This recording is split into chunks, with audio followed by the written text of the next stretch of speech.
Hello guys, welcome to Eclipse Wizardry. Today we have an incredible story for you.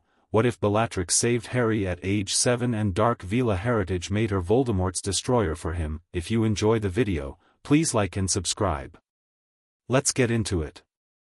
Chapter 1. The Black Star falls. The cupboard under the stairs at number 4, Privet Drive was exactly 32 inches wide and 61 inches long. Harry Potter knew this because he had measured it with his hands, lying flat in the dark, counting the finger widths from wall to wall the way other children might count stars. He had done it so many times that the measurement had become a kind of prayer, a proof that the space was finite, that walls existed, that he was real and solid and not simply something the Dursleys had accidentally left a smear of in the corner of their otherwise perfect house. He was 7 years old and had been sleeping in the cupboard for as long as he could remember. Tonight was different, though. Tonight the door wasn't locked from the outside because Uncle Vernon had kicked it so hard during the last round of shouting that the latch had broken clean off the frame, and Harry, curled around the specific bruise blooming along his ribs where Vernon's shoe had found purchase, was listening to the house go quiet with the particular attention of someone who has learned that silence has flavors. There was the silence of everyone asleep, which was safe. There was the silence of Vernon still awake and brooding, which was not. And there was a third kind of silence, one Harry had never encountered before, that had been sitting outside the cupboard door for the last 4 minutes and felt like a held breath. He pressed his eye to the crack in the door. A woman was standing in the hallway. She was tall and thin in the way that suggested she had once been something fuller and had been wrung out by time or suffering or both. Her hair was dark and wild, falling around her face in thick tangled ropes, and she was wearing robes that had seen better decades, black once, gone gray at the edges, torn at the hem. She stood absolutely still, which was the most frightening thing about her, because nothing about her looked like it had any business being still. Her eyes were scanning the hallway with an intensity that made the shadows seem to lean away from her, and even through a crack in a cupboard door Harry could see that her face was beautiful in the particular way that dangerous things often are: sharp cheekbones, a wide mouth that was currently pressed into a tight, considering line, dark eyes that caught no light and gave nothing back. She turned her head and looked directly at the cupboard. Harry stopped breathing. She crossed the hallway in 3 steps and opened the door. They looked at each other for a moment that stretched well past comfortable. Harry, to his own mild surprise, was not afraid. He was curious, which his aunt had always told him was a character flaw, and he was assessing, which she had never noticed him doing at all. The woman was thin enough that her wrists, where they emerged from her sleeves, looked architectural, all tendon and bone. There were marks on her forearms. Her hands were shaking very slightly. "You're bleeding," she said. Her voice was low and had a register in it that made the air feel different, like a plucked string. "I know," Harry said. Her eyes moved to his face. Something shifted there, something complicated and fast, like watching a storm front move across a landscape in time-lapse. "How long?" she said. He understood the question without needing clarification. "Always." The shaking in her hands stopped. That was when she became truly frightening, not when she was fractured but when she went still in that second, deeper way, the way that meant something had been decided. "Get up," she said. "Bring nothing. There is nothing here worth bringing." Harry looked around the cupboard. A broken toy soldier, 2 books with the covers torn off, a thin blanket that smelled of damp. She was factually correct. He got up. She didn't speak while they walked, which suited Harry because he was concentrating. They moved through the back garden in the dark. She had done something to the back gate with one hand, a casual gesture that made no sound but produced a sensation like pressure releasing, and then they were on the road behind the house, and then they were moving through streets Harry had never seen because he was not, in the normal run of things, permitted to go places. She walked fast. He matched her without difficulty because he had always been fast, quick-footed from years of ducking things and learning to read the geometry of a room before anyone moved. She glanced down once, checking his pace, and something crossed her face that might have been surprise. "What's your name?" she asked. "Harry." "Harry what?" he told her. She stopped walking.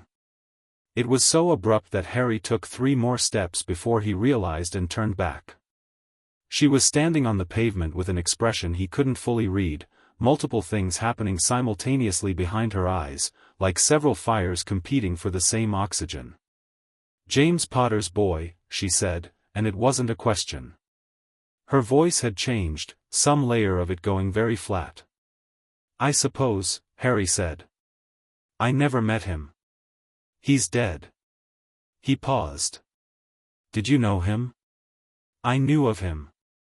She looked at him with a new intensity, the kind that made Harry feel slightly like an equation being solved. "Your mother was Lily Evans." "She's dead too." "Yes." Something moved in her face, grief, maybe, or its older and more complicated cousin. "Yes, she is." Harry waited. He was good at waiting. The woman seemed to come to some internal conclusion, because she started walking again, and her pace was slightly different now, less automatic, more deliberate. "My name is Bellatrix," she said, and offered nothing else. They arrived at a place that had no business existing in Surrey. It was tucked between a condemned chip shop and an off-license with newspaper in the windows, a narrow door painted dark green that Harry would have walked past without a second look if he hadn't been following her directly. She did the pressure release thing again with her fingers against the door frame, and the door opened onto a staircase going down. The room at the bottom was larger than the staircase implied it should be. Harry clocked this immediately and filed it under the growing category of things that were interesting. There was a low ceiling and stone walls and furniture that looked salvaged, mismatched chairs, a table that had survived some kind of violence, shelves of bottles and books so densely packed that the shelves had begun to bow. There was a narrow bed against one wall. There was a fireplace at the other, already burning low, and in its light the room looked less grim and more like something that had simply given up trying to be presentable.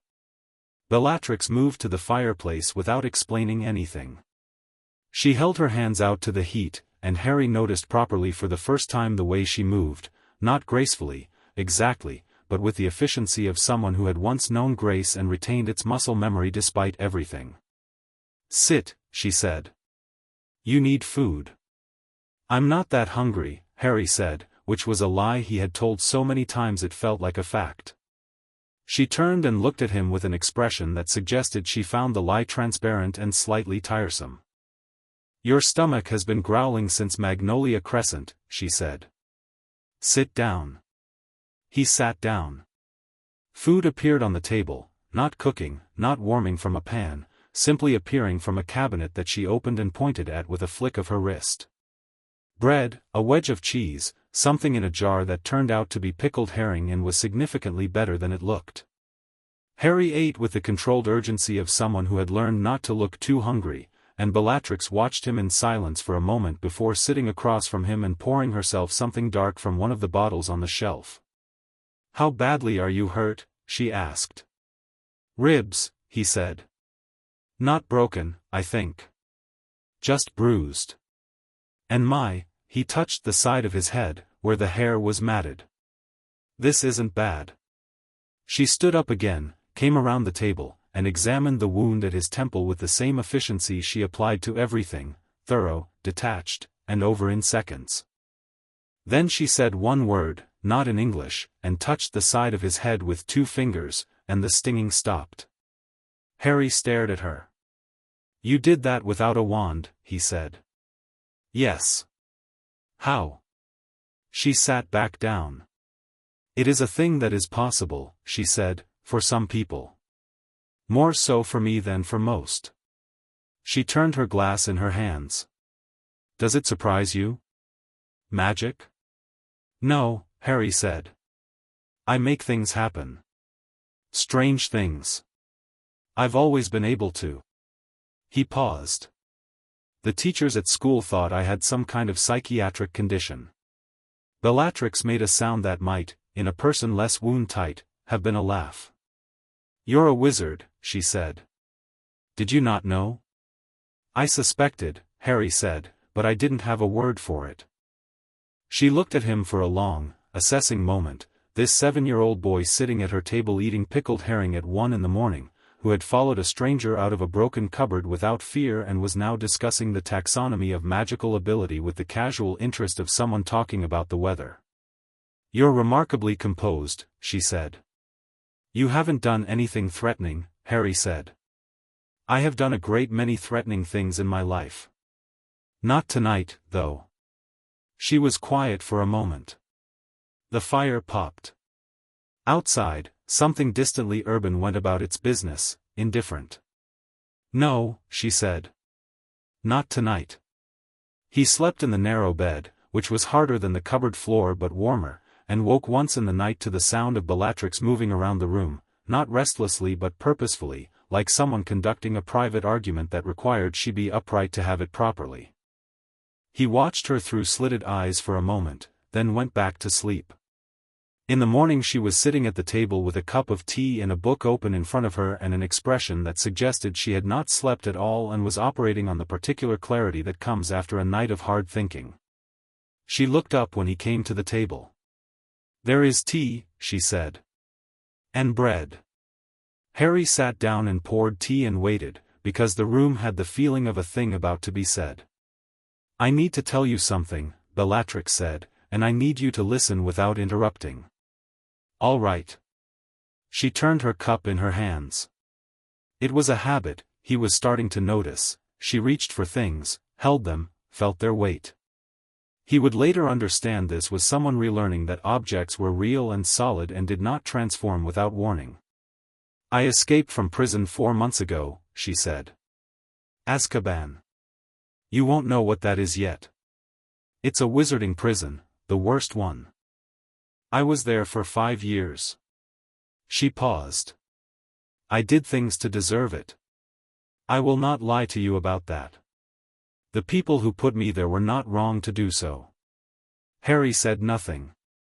His tea was too hot, so he waited for it to cool. "I came to Surrey because I knew someone else who lived here," Bellatrix continued. "It's not important who. What I did not expect was to find you. And what happened when I found you?" She stopped. Pressed her lips together. "I have in my bloodline something old. A Veela inheritance. It is dormant in most witches who carry it, but in me it has never been entirely quiet.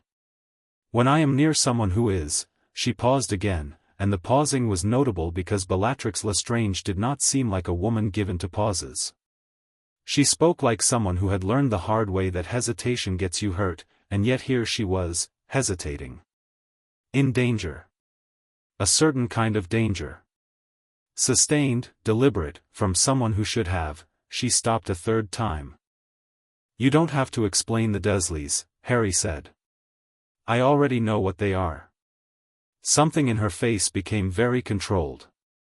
"Then you understand why yes," Harry said simply. She looked at him. The careful control slipped, just fractionally, and underneath it was something raw and almost confused, not guilt, which he wouldn't have expected from her, but something closer to recognition. Like someone looking in a mirror and seeing a different face and understanding, slowly, that the mirror was showing them something true. "I should take you back," she said. "Or take you to the authorities." "There are people who would." "You're not going to," Harry said. "No," she agreed. "I'm not." It was that simple. It was also, Harry would later think, the most consequential decision made in his behalf since his mother had stood between him and a curse, and unlike that one, it was made with full knowledge of the cost. The weeks that followed had a texture Harry struggled to describe to himself. He was not, technically, in a stable situation. Bellatrix was a fugitive, which meant they moved, not frantically but with the calm logistics of someone who had planned for impermanence. The room under the chip shop lasted 10 days before she decided it had been located, and they left on a Tuesday morning with 2 bags between them and took a series of bus routes that Harry suspected were deliberately circuitous, and ended up in a part of London that sat at the edges of several other parts of London and therefore belonged to none of them. The new place was a flat above a tallow chandler's in Southwark, and it had 3 rooms and a fireplace that connected to something Bellatrix called the Flue network, which Harry found extraordinary and Bellatrix found ordinary. She began teaching him on the third day. Not formally, there were no lesson plans, no structured hours. She taught the way someone who has learned by immersion teaches, which is to say by doing it in front of him and expecting him to follow. He watched her cast and then tried to replicate it. His results were frequently incorrect and occasionally spectacular.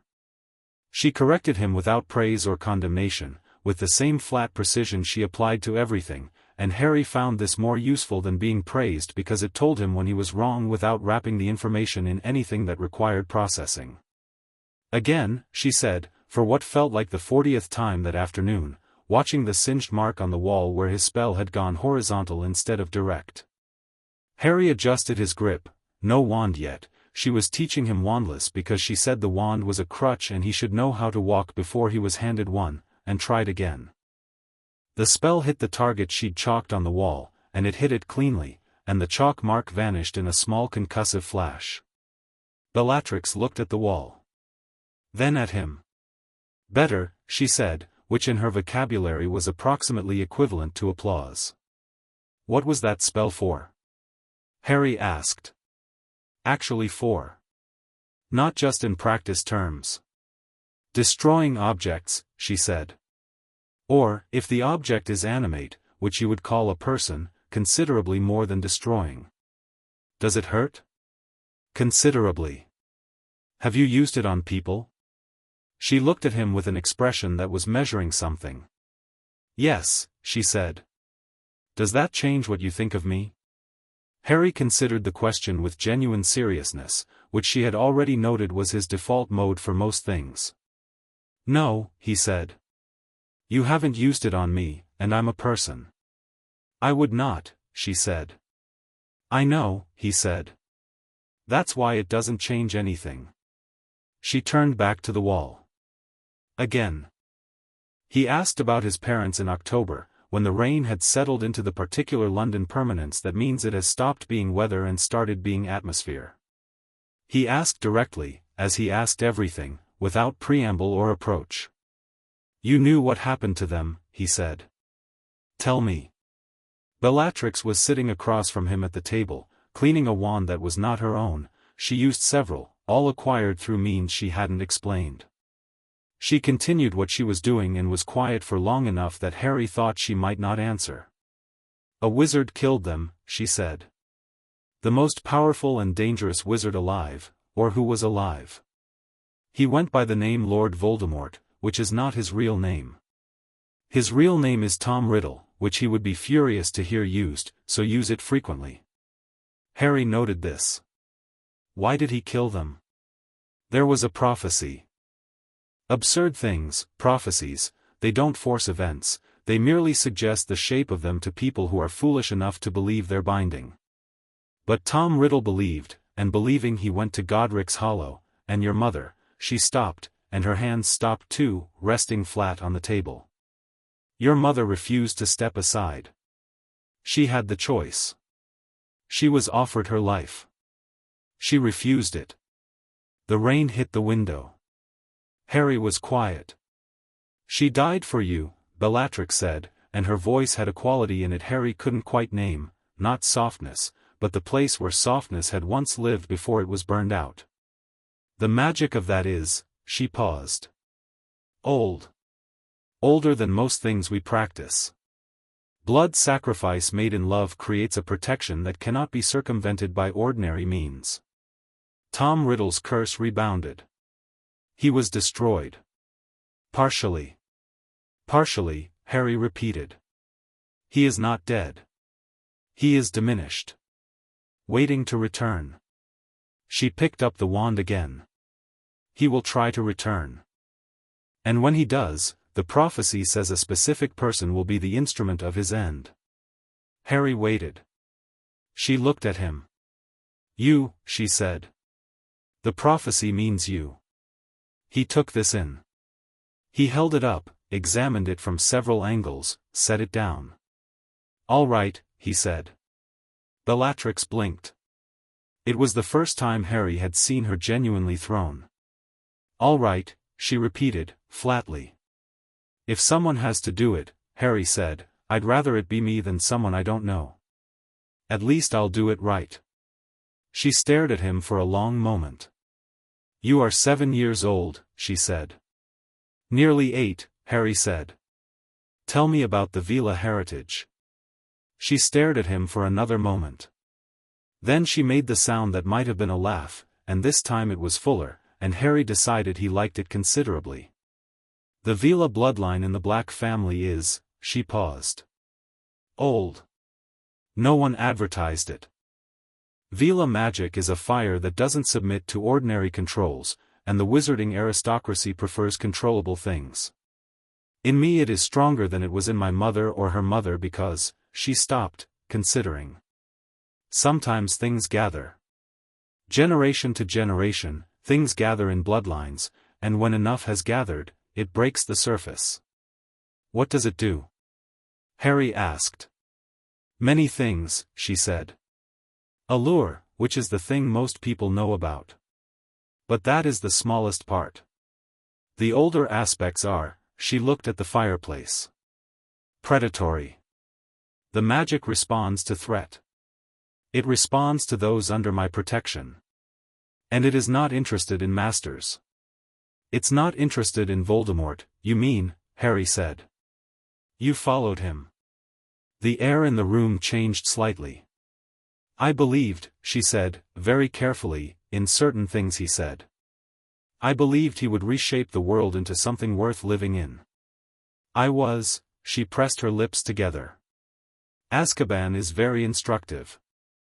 5 years in a place that strips you to your core tells you what your core actually is. Mine is not, it was never truly obedience. I thought it was devotion. It was not. What was it? Hunger, she said. For power. For purpose. I confused his purpose for mine. She set the wand down. I will not make that error again. Harry was quiet for a moment. Good, he said. I didn't want to have to compete with a dead man for your attention. Bellatrix looked at him sharply, and whatever she saw in his face, the absolute lack of manipulation, the simple statement of a preference, a 7-year-old staking an uncomplicated claim on the loyalty of the only adult who had ever treated him as a person, did something to her expression that she clearly hadn't expected. She picked the wand back up. Go practice the directional casting, she said. I will make dinner. Harry went to practice. He was grinning and he let himself do it because he was facing the wall. November brought cold and a visitor.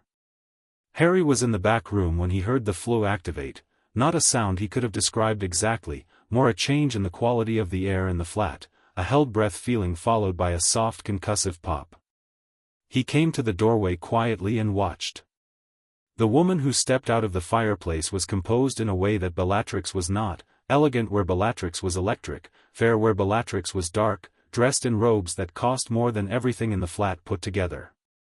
She was beautiful in a way that was deliberate and curated, and her eyes when they found Bellatrix had something in them that was too complicated to name in one go. Bella, she said. You're alive. Obviously, Bellatrix said, and crossed the room and pulled the woman into an embrace that was brief and violent and over almost before Harry had registered it. The woman held on longer. Her eyes were closed. Narcissa, Bellatrix said, pulling back. What are you risking, coming here? Lucius doesn't know, Narcissa said. He thinks I'm at the Greengrasses. She paused, and her eyes moved to the doorway where Harry was standing. Something crossed her face, recognition, which was the last thing he'd expected. She started. Yes, Bellatrix said. Bella. Do you know what? Yes, Bellatrix said again, and there was something in the word that was both warning and explanation. Narcissa looked at Harry for a long, careful moment. Harry looked back with equal care.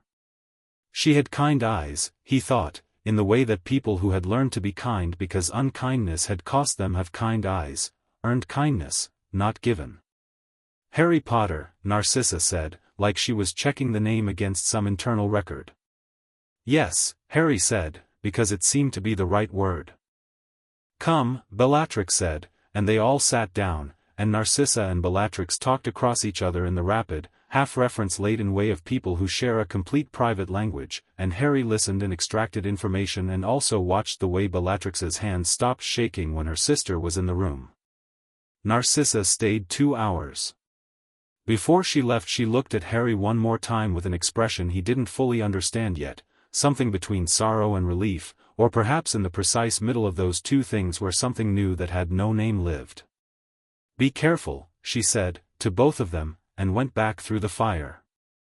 Bellatrix stared at the grate for a moment. Then she said, "My sister is Narcissa Malfoy. She is the only member of my family who matters. Her son is Draco. He is 4 years old. You will likely meet him eventually." "All right," Harry said. "Will she tell anyone we're here?" "No. Flat and certain. Never." Harry nodded. "She's nice," he said. Bellatrix made a sound. "She is considerably more than nice," she said, and there was a fierceness to it that was its own kind of love. By December Harry could perform 16 distinct spells wandlessly with consistent accuracy, could read the first 3 volumes of a 7-volume wizarding history Bellatrix had acquired, he read fast and remembered everything, which she seemed to find less surprising than he expected, and had begun to understand the structural logic of magical theory well enough to start asking questions that made Bellatrix pause before answering. He could also make very good tea, had a considered opinion on the best fleur routes through Britain, and had spent an afternoon talking to a garden snake through the flat's cracked rear window, which had caused the only moment of genuine alarm he'd seen from Bellatrix. She had come to the window and stood there listening to the flowing, hissing conversation, Harry entirely absorbed, the snake responding with what appeared to be considerable enthusiasm, and when the snake departed and Harry turned back she had an expression he'd never seen on her face before. "Do that again," she said. "What, talk to it? Hiss at me. As you were hissing at the snake." Harry said, in Parseltongue, "You look like you've seen something frightening." The hiss moved through the room and Bellatrix closed her eyes briefly. When she opened them she said, "Do you know what that is?" "Parseltongue," Harry said. "I read about it. It's in the history books, Salazar Slytherin. And," he paused. "Tom Riddle. He was a Parselmouth." "Yes," Bellatrix said. "As were many of the old families before the ability was mostly bred out. It suggests," she stopped. "A connection to him," Harry said. "Through the night he tried to kill me." "Possibly," she said. "Or it is your own lineage. The Potters are old magic. Old things connect to old things." She was looking at him with the specific intensity she used when something mattered more than she wanted to show. "Either way I have it," Harry said. "Is it useful?" "Enormously," she said. "And frightening to most people." "Good," Harry said, and Bellatrix looked at him, this small boy with his mother's eyes and his father's hair and some third thing entirely his own, something that she was beginning to understand was not derivative of either parent but was its own creature, forged from circumstances that should have made him small and had instead made him enormous, and she made the laughing sound again. "Good," she agreed. "Come. I want to show you something."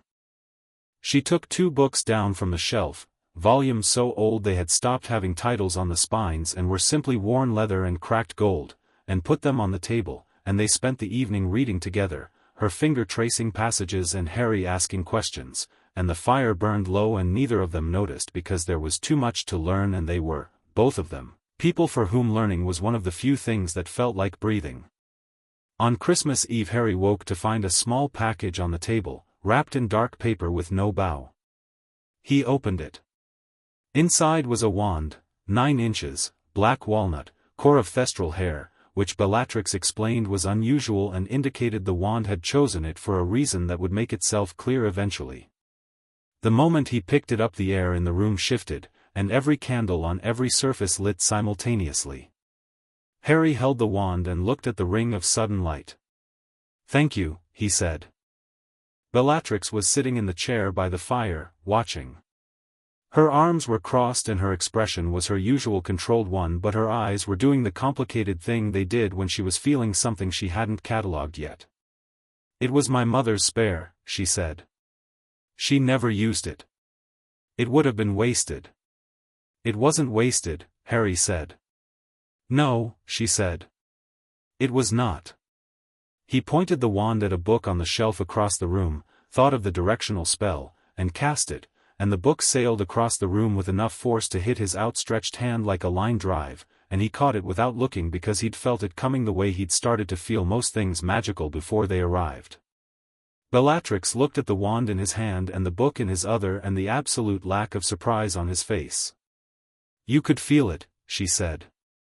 "Before it moved," Harry said. "Yes." She was quiet for a moment. "That is not common," she said. "Even among strong wizards." Harry set the book down. "Then it's useful," he said.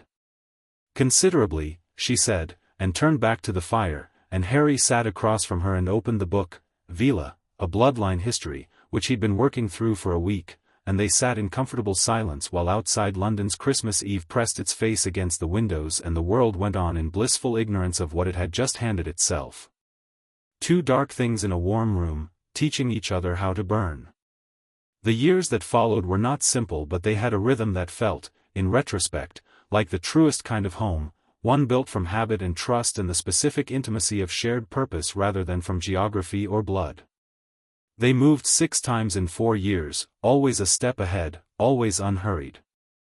Paris for 3 months, where Harry learned that French wizarding society ran on different social architecture than British and that certain things crossed borders and certain things didn't. Prague for a summer, where Bellatrix had contacts in the underground magical community, people who traded in knowledge and artifacts and the kind of expertise that official institutions preferred not to acknowledge. Edinburgh twice. And always back to London's edges, to rooms that were too small and too cold and felt more like home than anywhere Harry could remember wanting to be. She taught him everything. Not just spells and theory, the politics of the wizarding world, the family trees and their hidden connections, the history of Voldemort's first rise with a specificity that no official source would have offered. She taught him how to move through a room. How to read intentions from posture and micro-expression. How to be the most dangerous thing in a space while being the one that everyone underestimates.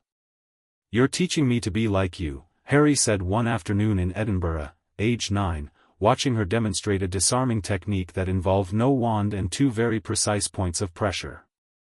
"I'm teaching you to be better," she said. "I made mistakes. You will know what they were and not make them." "You trusted the wrong person," Harry said. "Yes," she said. "Don't." "I trust you," he said. She didn't answer that. She showed him the pressure points again, and this time he got them right on the first attempt, and she adjusted his hand position 2 degrees with a grip that lasted less than a second and was still the closest thing to gentle Harry had seen from her, and it was enough. He learned the Veela lore from books and from her, the 2 methods of learning he'd come to think of as skeleton and flesh. The books gave him the structure and she gave him the lived understanding of what the structure felt like from the inside. The Veela heritage was, she explained, not magical in the same way that wand casting was magical. It was older and less controllable and operated more like weather than like machinery. It responded to threat. It responded to bond. It did not respond to commands. "What does it feel like?" Harry asked. "When it activates." "Like something very large inside you stops pretending it's small," she said. Harry thought about that. He understood it better than she might have expected, because he had his own version of something large that had learned to pretend. He'd felt it the first night, in the cupboard, pressing against the inside of his ribs while he lay in the dark, something that was not quite anger and not quite power but was the compressed potential of both, waiting for the moment when pretending would no longer be necessary. By the time the Hogwarts letter arrived, in the summer of his 11th year, Harry Potter knew more dark magic than most Aurors and more magical theory than most 7th years, spoke to snakes as easily as he spoke to people, and had developed a wandless ability that Bellatrix described, with the specific flatness she used when something genuinely impressed her, as unreasonable. He also had what she would not call a mother but what functioned as one, fierce and terrifying and occasionally irrational and utterly, irreversibly his, and he had something else, something harder to name. A certainty. Not about what the future held but about who he was walking into it as. He was not a sacrificial lamb. He had never been, really. He had just been waiting for someone to confirm it. He read the letter twice, set it on the table, and looked at Bellatrix. "I should go," he said. She had been watching him read. "Yes," she said. "You'll be close." "Closer than they'll know," she said. "Narcissa's son will be there," Harry said. "First year as well." "Draco," she said. "Yes. He is," she paused. "Complicated. He has been raised to perform things he doesn't entirely believe. You'll see through it quickly. He's smarter than his father and more feeling than his mother would prefer him to be, which is a difficult combination in that house."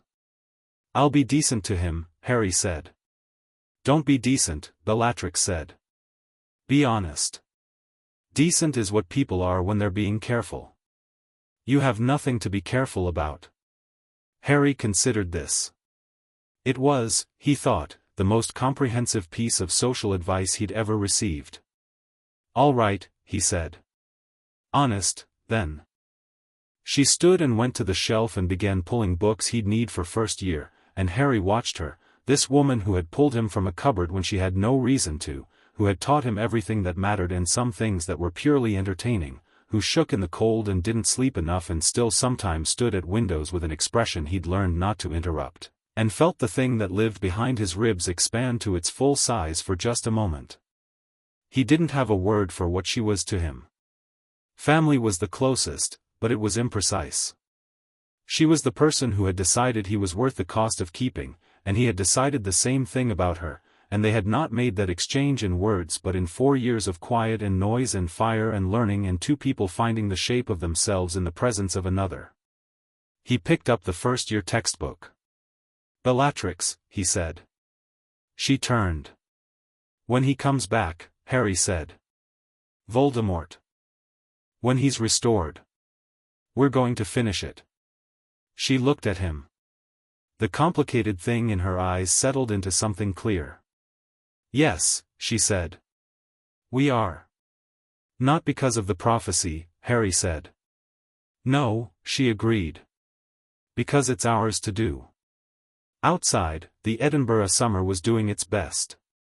The light came through the window at the specific angle of late afternoon in the north, long and gold and thin, and it touched the wand on the table, black walnut, thestral hair, 9 inches, and the books spread between them, and the two of them standing in the quiet before the coming storm. 2 dark stars. Both still burning. Both, finally, exactly where they were supposed to be. Chapter 2, Wild Things Learned Together. Paris smelled like bread and rain and something older underneath both, something that seeped up from the stones of the streets in the Marais district where the Wizarding Quarter folded itself invisibly between a fromagerie and a covered passage that Muggle tourists walked through every day without ever noticing the door that wasn't there for them. Harry was 8 years old and sitting on a rooftop. He wasn't supposed to be on the rooftop. Bellatrix had said stay inside while she met with the woman called Marceline, who traded in information and had the specific kind of face that looked friendly until you needed something and then looked like a closed door. Harry had stayed inside for approximately 11 minutes before deciding that the view from the window was insufficient and the drainpipe looked entirely manageable. It was manageable. He was on the roof eating an apple he'd taken from the kitchen, watching Paris do its evening business below, when he heard footsteps on the stairs inside that were faster and sharper than they should have been. The window opened. Bellatrix looked out, looked up, found him immediately. Her expression performed a rapid journey from concern to relief to something in the neighborhood of exasperated fury. "Get down," she said. "In a minute," Harry said. "Look at the river from here." "Harry. It's very good. The light is doing something extraordinary." She was silent for a moment that had some internal weather in it.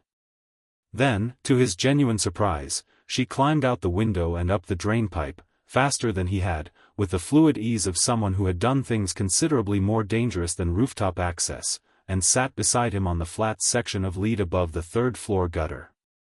She looked at the Seine. The evening light was doing something extraordinary, gold breaking apart on the water's surface in the specific way that only happened when the clouds and the season and the hour all agreed, which they rarely did. They sat in silence for a moment. "Marceline?" Harry asked. "Has information about a Horcrux," Bellatrix said. Harry turned to look at her. "Which one?" "A cup. Belonged to Helga Hufflepuff.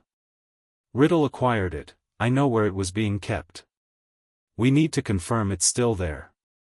"Where?" "A vault," she said. "At Gringotts." "Whose vault?" She was quiet for a beat. "Mine," she said. Harry processed this. "He put it in your vault." "He trusted me," she said, and the word trusted had something corrosive in it, some residue of an old feeling that had gone bad. "Did you know?" "Not for certain. I suspected there were objects. I did not know which or how many." She turned the apple core she'd taken from his hand over in her fingers, the habit, the weight and realness of objects. "He made Horcruxes. Split his soul to achieve immortality. I knew he had done something to anchor himself to life. I did not know the full scope until Azkaban, when I had 5 years and nothing but my own thoughts and I began to add things up." "How many?" Harry asked. "Horcruxes. 7, I believe. Possibly more. Marking significant numbers." She looked at the river. "His diary. The cup. A locket, Slytherin's, taken from a cave. A ring. Something of Ravenclaw's. Nagini, his snake. And," she stopped. Harry had been following the count. He did the arithmetic of her pause. "Me," he said. Bellatrix was very still for a moment. Then she turned and looked at him with the specific, careful attention she used when something was both important and fragile. "We don't know that for certain," she said. "But the night the curse rebounded, when a soul fragment shatters, pieces can anchor," Harry said. "Yes." He sat with it. Held it up. Examined it from several angles. Below them Paris continued its evening with magnificent indifference. "Can it be removed?" he asked. "Without killing me?" "I believe so," Bellatrix said. "I have been researching it for 3 years. There are old magics, older than Horcrux theory. If the container is living and willing," she paused. "I will not risk you on a belief, though. I will be certain before we discuss it further." "All right," Harry said. "All right," she repeated, in the flat way she did when his equanimity caught her somewhere undefended. "It doesn't change anything," Harry said. "Except now I understand why I can always tell when something is coming. The parcel tongue. The thing I feel sometimes, at the back of my mind. Like a door that's slightly open." He frowned. "It's him, isn't it? Leaking through." "Possibly," she said. "Which means you can feel him." "Which means, he can feel me," Harry said. "When I'm emotional. Strong emotions." "Yes." "Then I should practice not being emotional," Harry said, and it was so perfectly, completely opposite to everything he actually was that Bellatrix made the laugh sound, the real one, and Harry grinned sideways at the river. "You," she said, "should practice a clemency, which is the actual solution to that problem, and which I have been remiss in not teaching you already." "Teach me tomorrow," Harry said. "Tonight," she said. "Get off the roof." A clemency was the hardest thing she'd taught him, and she taught him without mercy, which turned out to be the best method. The principle, building a mental architecture that repelled external access, that organized and concealed the inner landscape, came to Harry with the theoretical ease that most things did, but the practice was a different animal. It required stillness. Not the performed stillness he'd learned in the Dursleys' house, the shrinking and flattening of himself into something that wouldn't attract attention, but a real stillness, the eye of a storm, calm at the center while everything continued to move at the edges. The mistake most people make, Bellatrix said, sitting across from him in the cramped Paris flat on the second day of attempts, is trying to make the mind empty. You cannot empty the mind. You can only organize it. Rooms, Harry said. You put things in rooms and you close the doors. And you build a facade, she said. The surface of the mind that meets an intruder, it should be convincing. Not blank. Blank is a signal. You want something mundane. Something boring and real enough to satisfy a casual probe. What do you use? Harry asked. She was quiet for a moment. A corridor, she said. Long, unremarkable. Closed doors on both sides. The corridor itself contains nothing of value. What's behind the doors? Everything, she said. Everything that matters. But the corridor is what they see first, and most people, finding a corridor, look for a room to enter rather than wondering what the corridor itself is hiding. Harry built his in 30 minutes of focused work. He could feel it taking shape, which was the peculiar interior experience of a Clemency construction, the sense of architecture assembling itself. His was not a corridor. It was a lake. Still, dark, deep, the surface smooth and reflective. Things moved beneath the surface but couldn't be seen from above. He was fairly pleased with it. He told Bellatrix. She attempted to enter his mind, not brutally, not the way a Clemency was taught in official settings, but with a careful probing pressure like a question, and met the lake.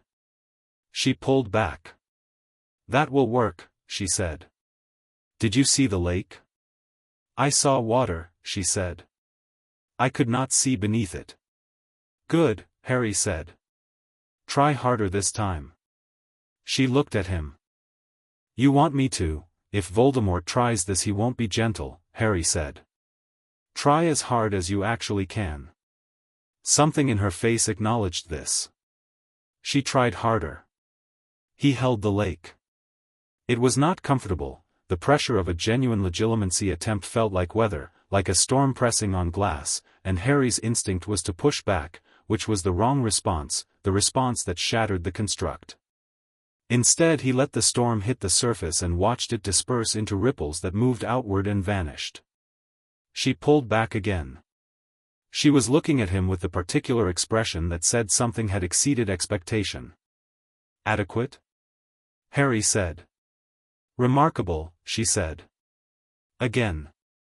He turned 9 in Prague, in a flat above a butcher's shop, and Bellatrix marked the occasion by taking him to the wizarding underground market in the old town's magical quarter, a place that had no official name but which everyone called the Bone Market, which Harry thought was either extremely ominous or extremely honest, depending on your perspective. The Bone Market operated in a space that was technically an extension of several other spaces, folded in on itself through architectural magic that made the inside considerably larger than the outside and also somewhat non-Euclidean in ways that Harry found genuinely interesting. It was loud and dark and smelled of things that resisted classification, and it was full of people who all had the specific bearing of those who have opted out of conventional society and found the alternative more to their taste. Harry loved it immediately. Bellatrix kept one hand on his shoulder, not restraining, more like a flag planted, a claim publicly staked, and moved through the market with the ease of someone who had spent time in places like this. People made room for her. Some of them knew her. A few looked alarmed. Harry catalogued all of it. That man, Harry said quietly, as they passed a stall selling objects that might have been legal in some jurisdictions, recognized you and went pale. He has reason to, Bellatrix said. What kind of reason? The kind that involves owing someone a significant debt and hoping they've forgotten. Have you? No, she said. But collecting it now would be inconvenient. Harry filed this under things Bellatrix considered inconvenient, which was a growing and interesting list. She considered inconvenient, emotional displays in public, creditors who tried to collect without warning, and, apparently, debt collection that complicated her schedule. She did not consider inconvenient, breaking wards on protected buildings, conducting magical experiments at 2 in the morning, or correcting the fundamental mistakes in whatever textbook Harry happened to be reading with the marginalia density of someone who had strong feelings about the state of published wizarding knowledge. He bought a book at the bone market. She bought a small, very dark object that she put in an interior pocket without explaining, and a bundle of herbs that smelled like something left alive in the dark, and 3 potions ingredients that Harry recognized from his reading and that were collectively illegal in Britain. On the walk back he asked about the dark object. "A faux glass," she said. "It shows approaching enemies. The closer they are, the clearer the image. Do we need one? We have had 3 close calls in the last 8 months, she said. 2 of which could have been prevented with advance warning. Harry thought about the 3 close calls. There had been the Auror in Edinburgh who had recognized Bellatrix on the street and whom Harry had distracted via the simple method of knocking over a display of vegetables outside a greengrocer's and looking enormously apologetic while Bellatrix exited through an alley. There had been the man in Paris who had been watching their flat, Death Eater, she'd said, one of Voldemort's still loyal servants keeping his eyes open for any sign of his master's former lieutenant, and whom Bellatrix had dealt with in a manner she didn't fully explain and Harry didn't fully ask about. And there had been the ministry official in London who had appeared to be standard bureaucratic surveillance and turned out to be specifically looking for Harry Potter, which had required a hasty relocation that Harry had not minded but Bellatrix had found irritating. "Are they still looking for me?" Harry asked. "The ministry." "Constantly," she said. "You are officially a missing person. The magical world believes you were lost shortly after your parents' deaths, misplaced in the Muggle system, perhaps dead. Dumbledore knows you were placed with the Dursleys. He likely suspects the official story is incomplete." Dumbledore, Harry said. The name had come up in her teaching, not often, and always with a layered quality that suggested complicated feelings. "He placed me there. With Vernon and Petunia." "Yes," she said. "Why?" "Blood protection," she said. "Your mother's sacrifice created a ward anchored to her bloodline. Petunia Dursley is the nearest living relative. Residing with her would have reinforced the ward." She paused. It was, in purely tactical terms, sound reasoning. "In non-tactical terms," Harry said. "In non-tactical terms," she said, and her voice went very careful, "he placed a child in an abusive home and called it necessary." Harry was quiet for a moment. "He'll want to manage me," he said. "When I get to Hogwarts. He'll want me shaped into something specific." "Yes," she said. "He'll be disappointed," Harry said. "Enormously," she said, and for once there was nothing careful about her voice at all. The Parseltongue ability developed on its own timeline, which was to say it developed whether Harry invited it to or not. Snakes, he discovered, had strong opinions about most things and were entirely willing to share them. The snake in the Murray garden told him that the neighbors on the left kept something interesting buried under the roses, which turned out to be a box of pre-revolution wizarding currency, valuable and also deeply strange. The snake in the Prague courtyard told him about the man who came at night to the building across the way and what he brought with him, which was useful intelligence about the Death Eater network that Bellatrix had found extremely interesting. "You're using snakes as a surveillance network," Bellatrix said, on a winter evening in Edinburgh, looking at the notes Harry had made from a particularly informative conversation with a grass snake in the park. "They see everything," Harry said. "People don't notice them. And they have excellent spatial memory. You realize this is precisely the kind of thing that frightens people." "I know," Harry said. "Does it frighten you?" She looked at him steadily. "No," she said. "It impresses me. Which is considerably rarer." He practiced it deliberately after that, not just understanding the language but the nuances within it, the tonal shifts that distinguished declarative from interrogative, the way emotion translated into pressure changes in the hiss. He could, By age 10, conduct a conversation with a snake that covered a subject as complex as directions through an unfamiliar city or the description of a person's face as seen from ground level. The magical instinct, the feeling of things approaching before they arrived, also developed, and it developed alongside the occlumency work in a way that Bellatrix described as two sides of the same architecture. You are building, she said, an understanding of your own magical landscape. When you know your own territory completely, you sense changes in it from a distance. By the time he was 10, he knew a spell was coming 3 to 5 seconds before it was cast. Against Bellatrix in their practice sessions, which were not gentle, this was the difference between being hit and not being hit, and Harry learned very quickly to trust the instinct even when his eyes were telling him something different.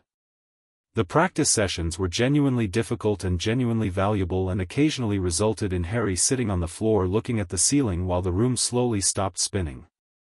Again, she would say. "Give me a moment," he would say. "You will not have a moment in an actual fight. In an actual fight I won't have just taken a stunner to the chest, either, because I'll have seen it coming. You didn't see that one coming. I was distracted. You will be distracted in actual fights." Again.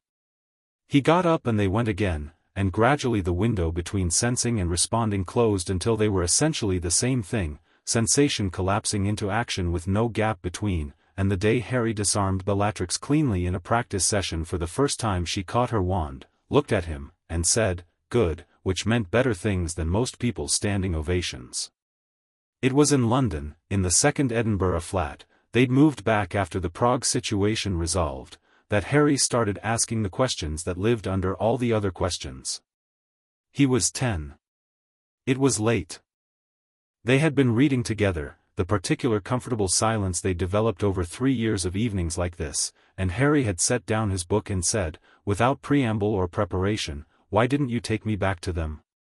Bellatrix didn't look up from her book immediately. "To the Dursleys," she said. "Yes. I told you. The Veela inheritance, that's the mechanism," Harry said. "That's not the reason." She closed her book. She looked at him. Outside, the Edinburgh rain was doing what Edinburgh rain did, which was everything, relentlessly. "What is the difference?" she said, and it was a genuine question, not deflection. "The mechanism is why you felt something," Harry said. "The reason is why you acted on it. You've told me the Veela instinct responds to people in danger. But you've also taught me that instincts don't make decisions. You make decisions." She was quiet for a long moment. "Yes," she said. "I do." "So why?" Harry said. "Not asking you to justify it. I'm asking because I want to understand how you work." Another long quiet. The rain intensified briefly and then settled. Bellatrix turned her cup in her hands. "I was standing in that hallway," she said, "and I heard what was happening on the other side of a door, and something in me, not the Veela, just me, stopped being able to continue in any direction that didn't involve opening the door." She paused. "I had been a faithful servant to a man who broke everything he touched for 15 years, and I spent 5 years in a prison being scraped down to whatever I actually was underneath the devotion, and what I found was..." She stopped. "Tell me," Harry said. "Anger," she said. "A very pure anger. At waste. At things being destroyed that had no business being destroyed." Her eyes moved to him briefly. "You had your mother's eyes. Lily Evans never did anything to deserve what happened to her, and there sat her son in a cupboard being treated like..." She stopped again, and the stop had more weight than the words around it. "I could not continue past that door without choosing what I was." "And you chose," Harry said. "I chose," she said. "You chose me," Harry said. "Not with sentiment, with precision." "Yes," she said. "I chose you." Harry picked his book back up.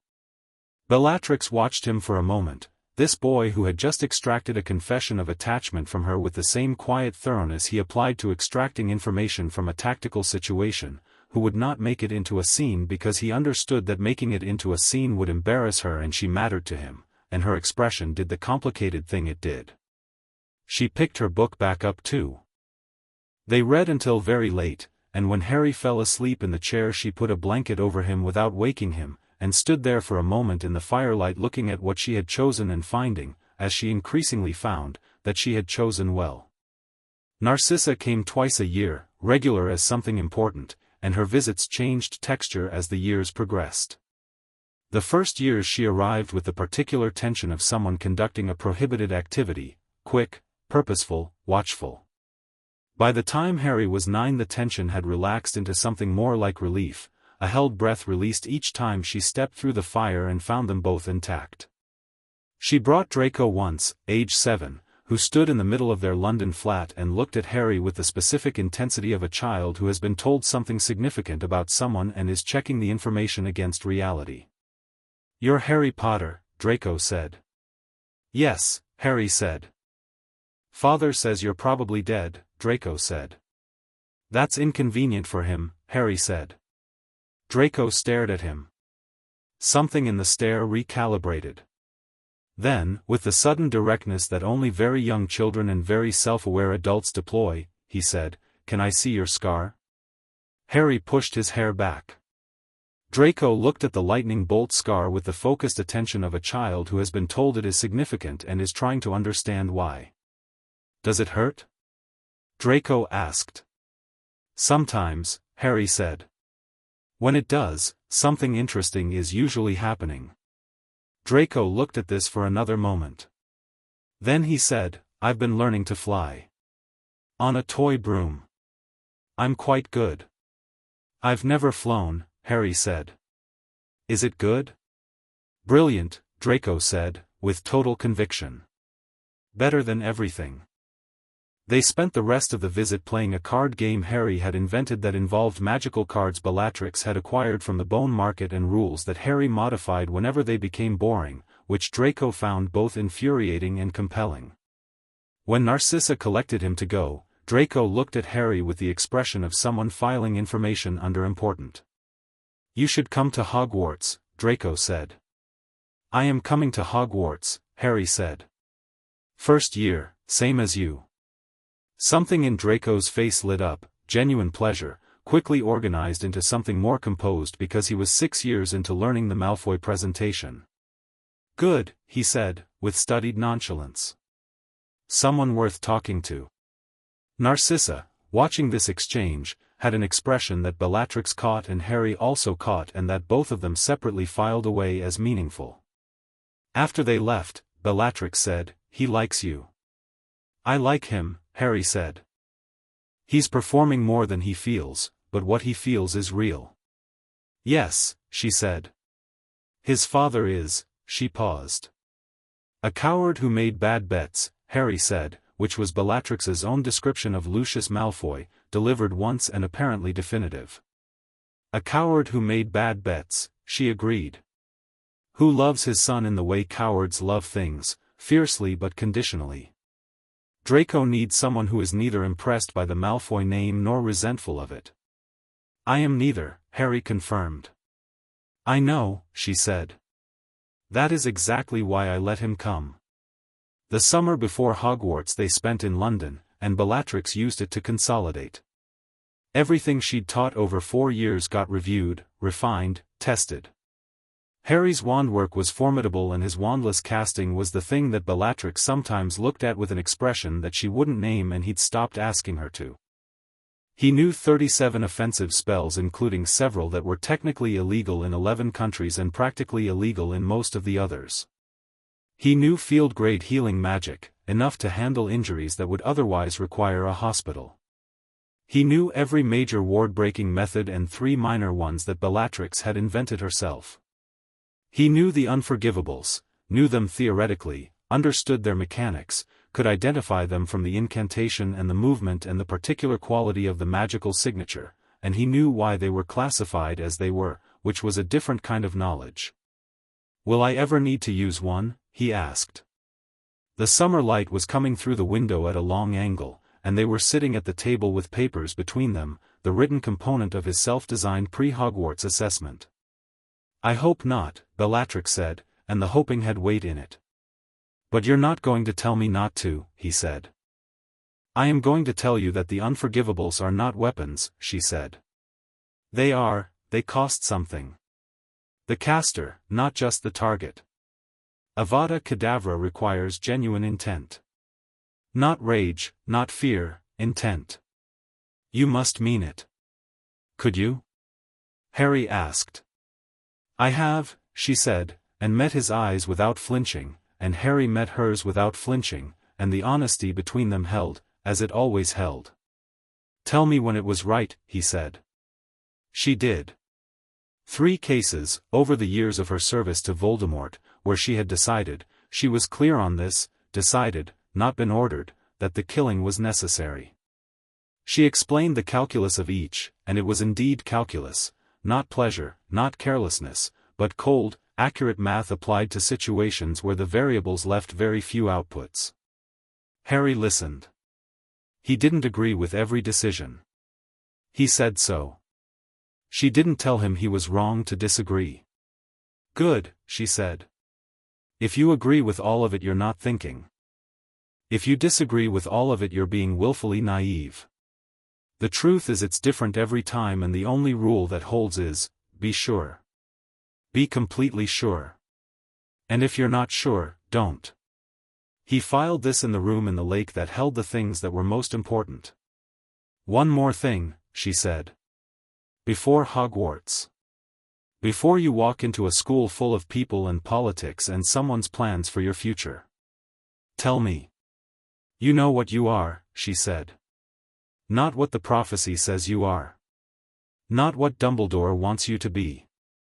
Not the boy who lived, which is a story someone told about a night you don't remember. You know what you have actually built and what it can actually do." She looked at him steadily. "Don't let anyone take that knowing away from you. The moment you start seeing yourself through their expectations, you lose the most valuable thing you have. Which is accurate self-knowledge," she said. "Most wizards, most powerful wizards, don't have it. They have ego, which is different. Ego is what you want to be. Self-knowledge is what you are.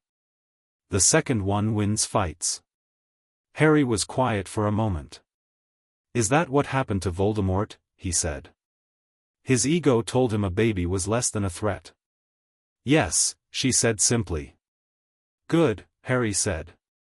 "Let's make sure he keeps thinking that way for as long as it's useful." Bellatrix looked at him, this 11-year-old who had just articulated a strategic approach to a war most adults couldn't face, and did not say anything for a moment. "There is one more thing I need to tell you," she said, "about the Veela bloodline. As it relates to you specifically." Harry waited. "The bond," she said.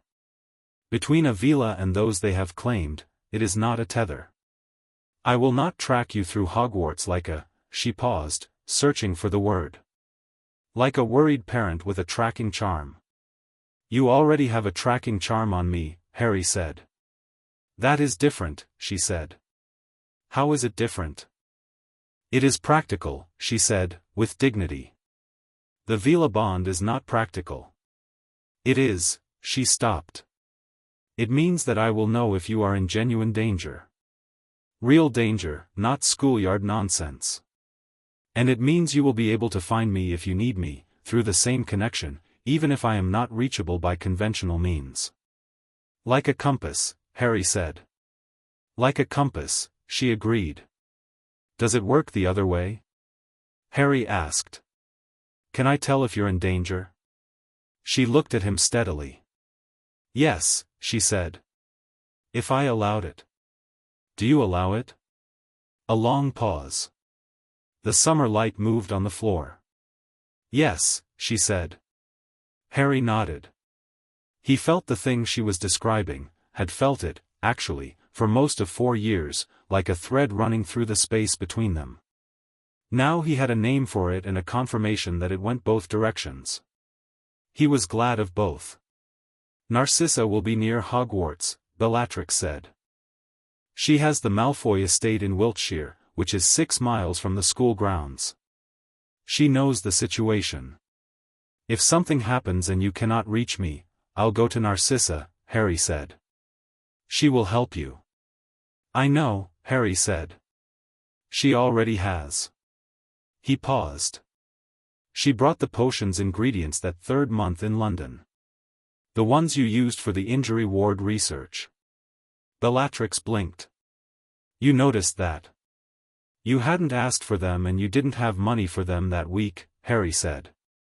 She brought them inside her robe pocket. I thought it was kind. Bellatrix looked at him for a moment with an expression that was entirely unguarded, which happened rarely and lasted briefly. Yes, she said. It was.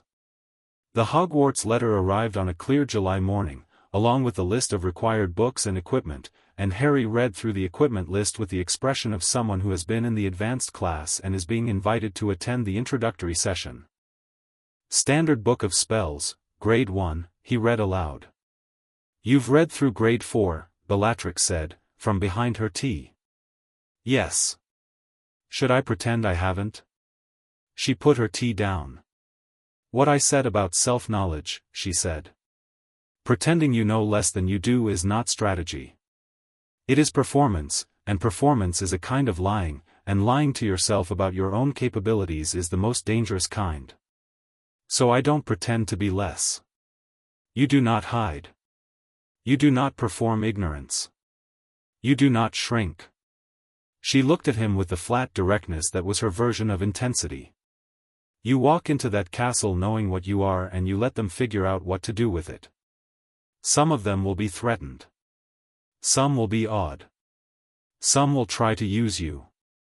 The ones worth your time will simply be interested. Draco will be interested, Harry said.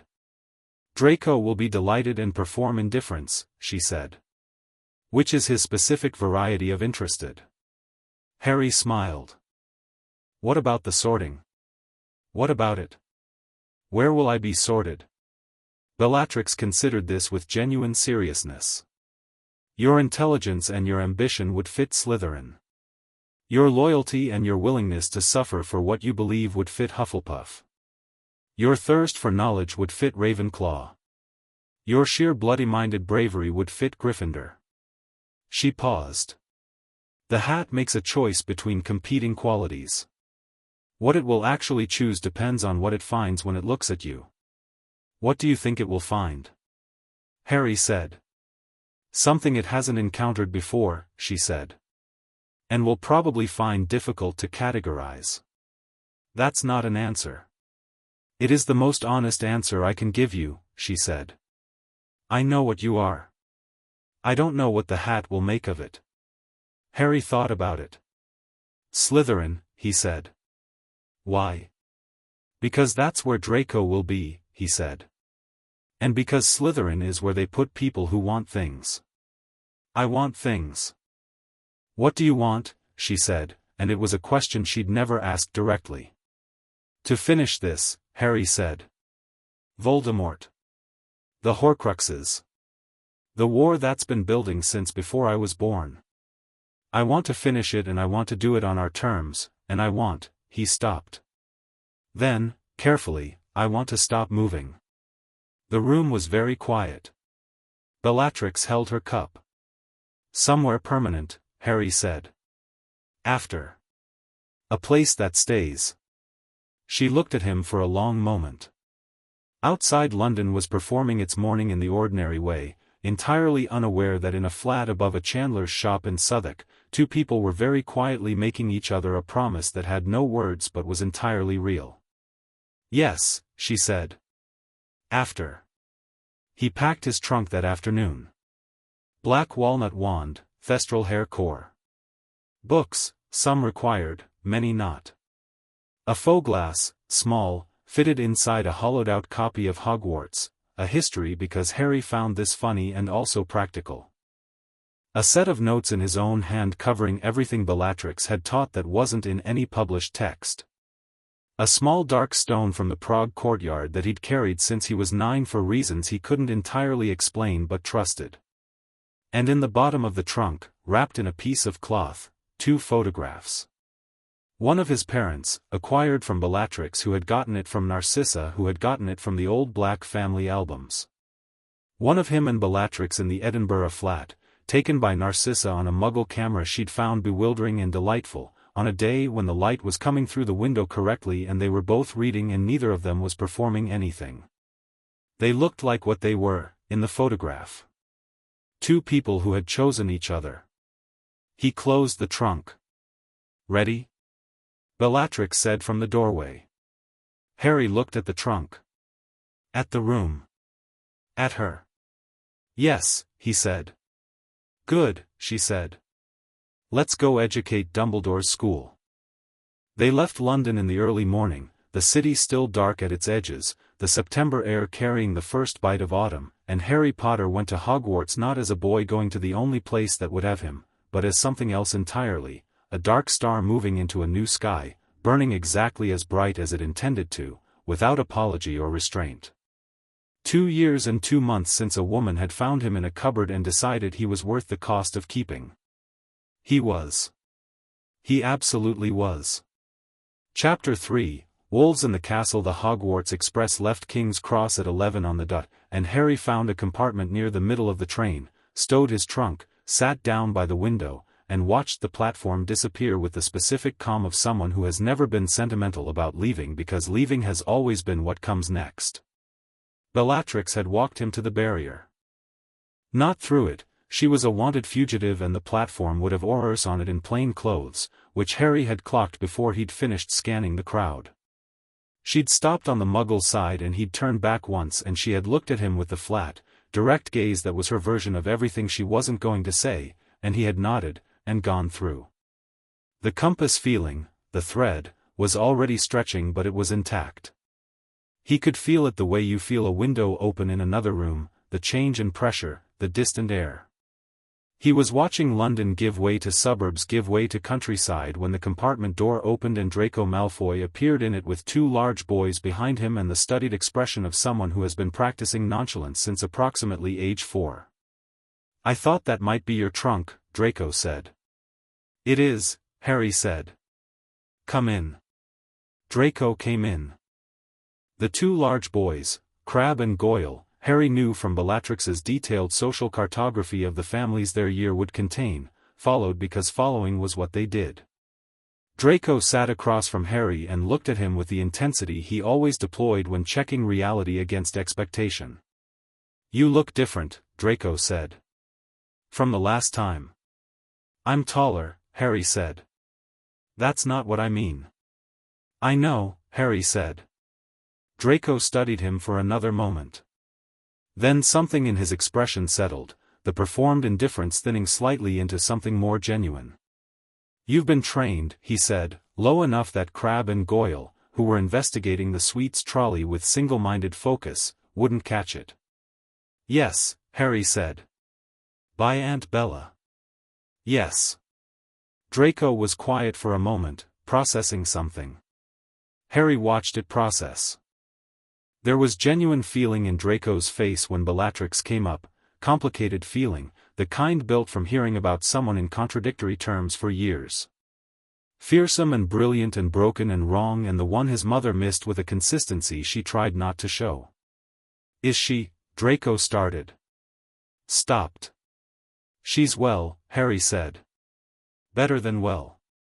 Draco nodded, once, quickly. Then the performance came back up like a curtain. "Father thinks she's somewhere in Eastern Europe," he said. "He has people looking." "He won't find her," Harry said. "No," Draco said, and the word had something in it that might have been satisfaction. "Probably not." They spent the rest of the journey doing something that from the outside looked like conversation and from the inside was 2 people who had been circling each other for 4 years finally occupying the same space without the intermediate structure of family visits and adult supervision. Draco was sharp in the way that good education produces and sharper still in the way that a naturally acute mind produces when it has something to prove. Harry liked him, genuinely liked him, which was different from finding him useful, which was also true.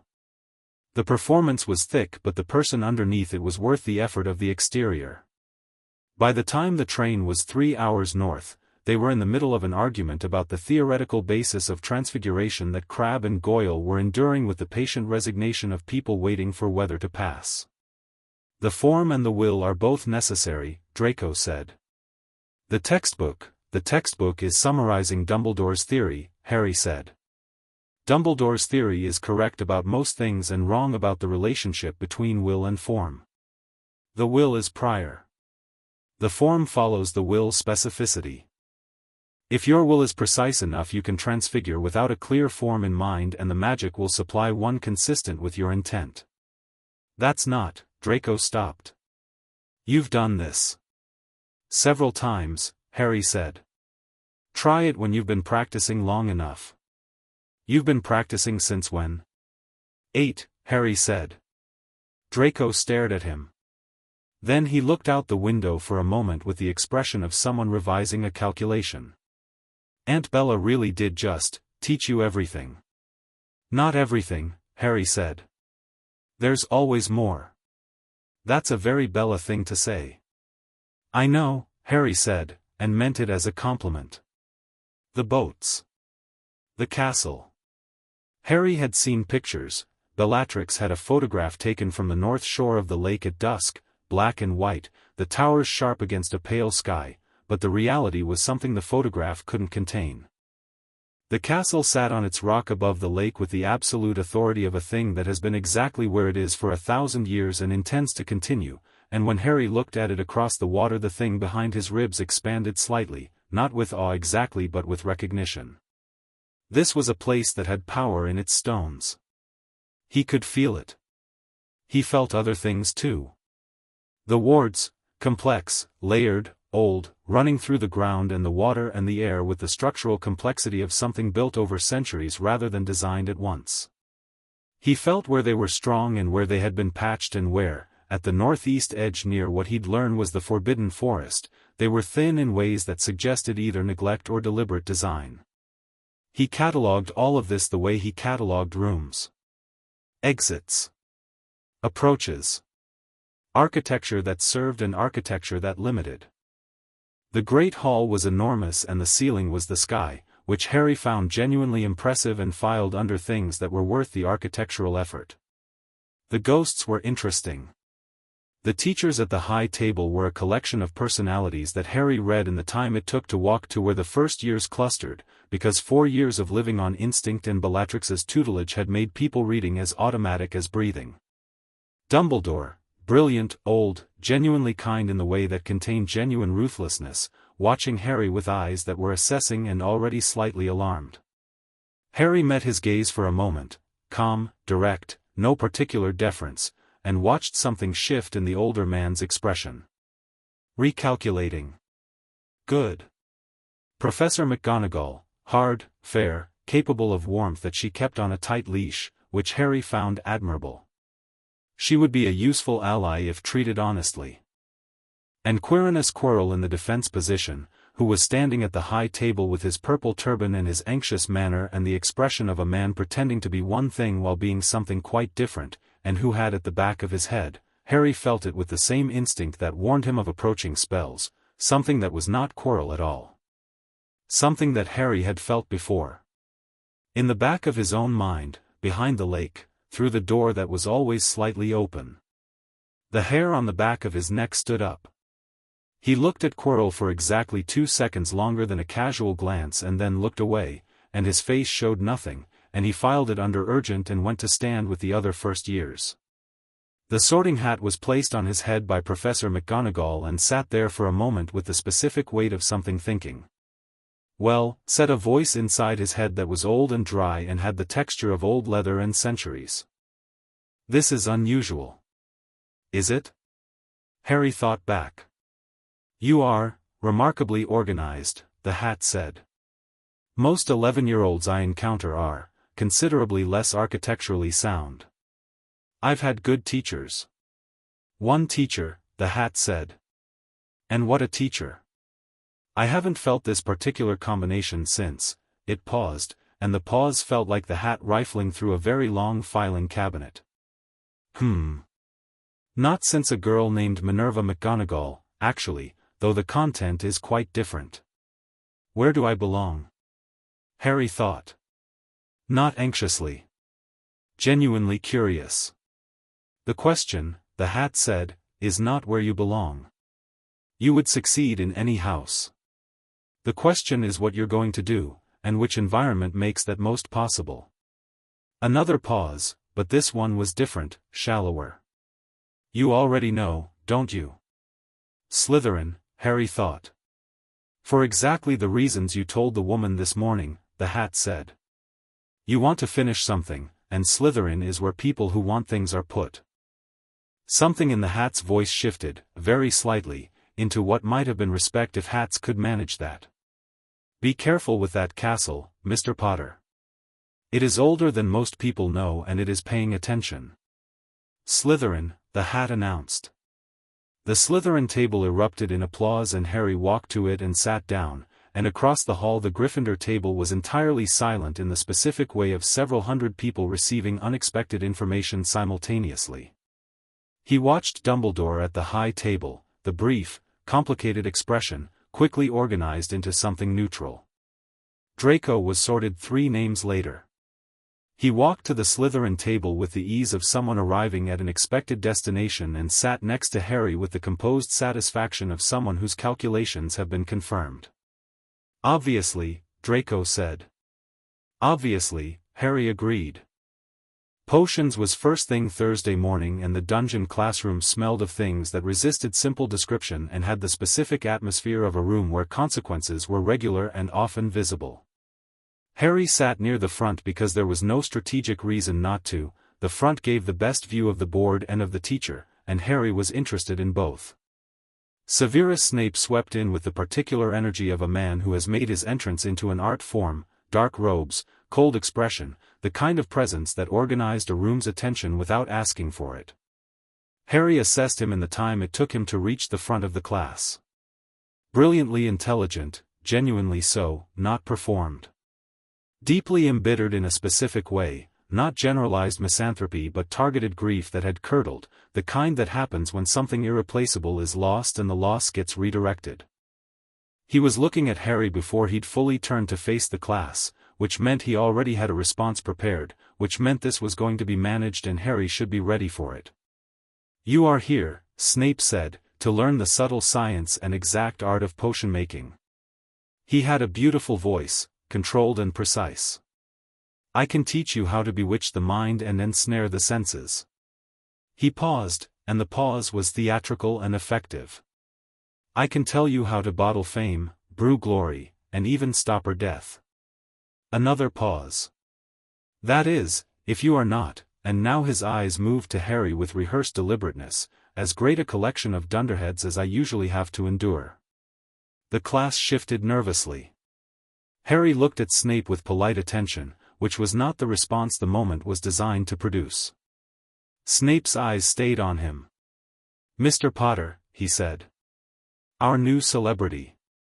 Professor Snape, Harry said, with the same polite tone. Tell me, Mr. Potter, Snape said, what would I get if I added powdered root of asphodel to an infusion of wormwood? Harry knew this.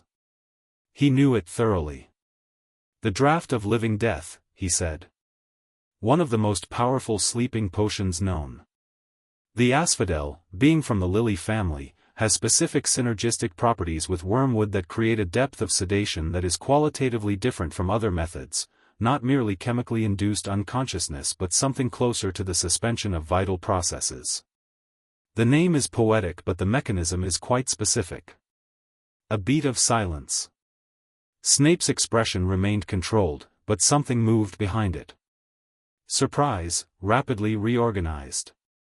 Where the bezoar is found, he said, shifting to the next question, quicker now, less theatrical. Stomach of a goat, Harry said. Acts as an antidote to most common poisons through a combination of binding properties and enzymatic competition. The quality varies significantly by the goat's diet, which is why potions grade bezoars are certified from specific Highland herds. That's in Gulpalot's secondary text, which isn't on the first-year reading list. Another beat.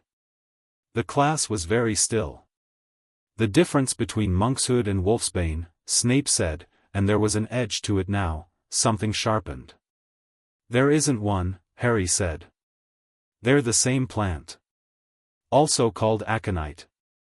The name variation is regional and historical. The Apothecary Society standardized on wolfsbane in 1692, but the older literature uses monkshood predominantly, which creates confusion for anyone relying on pre-standardization sources without knowing to check. He paused. I'm sorry, did you want more detail on the plant itself, or the historical naming conflict? The silence had a different quality now. Draco was looking at Harry with an expression of transparent delight that he was not successfully concealing. Several students were exchanging looks. Snape was looking at Harry with something that had stopped being theatrical and started being genuine. No, Snape said, and his voice was level, controlled, and slightly colder. That will do. He moved on. But his eyes returned to Harry periodically throughout the lesson with the expression of someone recalibrating a situation and not entirely certain of the new measurement. After class, in the corridor, Draco fell into step beside Harry and said, at normal volume, you just made Snape, lose his rhythm in class. He asked questions he expected me not to know, Harry said. I knew them. Nobody knows all of those first class. I do, Harry said, without particular emphasis. Draco was quiet for a moment. Then, he's going to either hate you or be fascinated by you. Both, probably, Harry said. They're not mutually exclusive. He's that kind of person. Draco looked at him sideways. You've already read him. Haven't you? I grew up knowing him, Draco said. It doesn't count as reading when you've had it narrated for you since age 3. Fair, Harry said. What's your read? Complicated, Draco said, which was precisely the same word Harry would have used, and they walked to defense against the dark arts in the comfortable silence of two people who have just confirmed they're seeing the same thing. Defense against the dark arts was the last class of the day, and Harry was watching Quirrell before he'd fully sat down. The man moved wrong, not in an obvious way, in the way that only registered if you were looking for the specific thing Harry was looking for, which was the slight inconsistency between his nervous mannerism and the underlying stillness that occasionally surfaced when he forgot to perform. The turban covered what Harry could feel from the direction of the back of Quirrell's head, a presence, dark and cold and enormous, running on borrowed warmth the way a fire runs on borrowed oxygen. He knew what it was. He had felt that signature from the inside, in his own mind, through the door in the lake. Tom Riddle. Diminished, compressed, parasitic, but undeniably present. Harry sat through the lesson with perfect attention and gave correct answers and did nothing that suggested anything other than a capable first-year student. When Quirrell looked at him, and Quirrell looked at him frequently, with an attention that was not Quirrell's but something wearing Quirrell, Harry met it with the flat, pleasant calm of his acclimacy surface. Lake. Still water. Nothing beneath. After class he walked out with Draco and said, very quietly, Quirrell has a passenger. Draco stopped walking. Started again. Define passenger, he said, equally quiet. The one we talked about, Harry said. Draco processed this. They moved through a corridor, past a cluster of Hufflepuffs, down a staircase. You're certain, he said. I felt it the moment I sat down, Harry said. I've felt that specific signature before. What are you going to do? Draco said, and the question was not alarmed or panicked, it was the same question he'd ask about a chess problem, which was one of the things Harry genuinely valued about him. I'm going to think about it, Harry said. And talk to Bella. How are you? I have methods, Harry said. Draco absorbed this. Father thinks he's in Albania. Not, he paused. Not here. Your father is wrong, Harry said. Not for the first time, I imagine. Draco's expression did something complicated. He's going to be difficult, he said, meaning his father, meaning the return, meaning everything. When it happens. I know, Harry said. We'll deal with that when it's in front of us. Easy for you to say, Draco said. You don't have his name tattooed on your father's arm. Harry was quiet for a moment. No, he said. I don't. I'm sorry. Don't be sorry, Draco said. He stopped. Just don't leave me out of it. Whatever you're doing. Don't leave me on the outside where I have to pretend I don't know what's happening. Harry looked at him. I won't, he said. Draco nodded once, quickly, and then rearranged himself into the standard presentation, and by the time they reached the dungeons he was drawling about the potion's grade distribution in a tone of aristocratic indifference that would have convinced most people and convinced Harry of nothing, because he'd learned from the best how to read what was under the performance. He contacted Bellatrix that night through a method she had established before he left, a small piece of spelled mirror that worked through no network the Ministry could trace, keyed to its twin that she carried. The communication it carried was not visual and not quite auditory, it was more like thought with texture, impression with content, which meant it was also less likely to be intercepted because it didn't look like a communication if you weren't looking for it. He sat cross-legged on his bed with the curtains drawn and held the mirror and thought at it with the focused intent she'd taught him for precision sending, and the response came back within minutes. Quirrell. Her thought had the flat quality of a fact being noted. I should have anticipated this. The proximity to the stone makes it logical. What stone? Harry sent back. A pause. Then, there is an object at Hogwarts. A philosopher's stone. Created by Nicholas Flamel, it produces the elixir of life. Infinite life extension. If he is seeking restoration, it is the most direct path available to him at his current level of strength. Another pause. I had heard it was moved to Gringotts. I did not know it had been relocated to the school. I think Dumbledore knows Quirrell is compromised, Harry sent. Or suspects it. The protection is, I can feel the layers of it below the third floor. It's too elaborate for a casual artifact. He is testing, Bellatrix sent back. Dumbledore suspects and is creating a scenario where the threat reveals itself. Using the students as bait, Harry sent. Using you as bait, she corrected. He will have calculated that if Quirrell Voldemort makes a move it will be toward you. Your blood protection from your mother's sacrifice, Voldemort cannot touch you directly without triggering it. Harry sat with this. Felt the anger at the edges of it and let it be useful rather than consuming, the way she had taught him to do with large feelings. So he put me here knowing. Yes. I'm going to deal with Quirrell, Harry sent. Not for Dumbledore's plan. On our terms. The response took longer this time. When? Not yet. I want to understand the stone's protection first. Map the defenses. And I want to understand how much of Quirrell is left and whether there's anything that can be done for the man before, Harry. Her thought was firm, not cold. Quirrell made a choice. Whatever is left of him made a choice. I know, he sent back. I still want to check. Another pause, and this one had warmth in it, the specific warmth of someone encountering a quality in another person that they weren't expecting and are glad of. All right. Be careful. And Harry. Yes? The sorting. Slytherin. Obviously. And in the thought, underneath the flat satisfaction, something else. Something like pride, specific and deep. Good. He put the mirror away and lay in the dark of the Slytherin dormitory, listening to the breathing of 4 other first-year boys, and thought about Quirrell.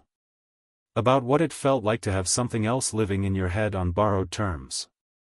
He reached into his own mind and found the door, slightly open, and through it the faint signature he'd always known was there.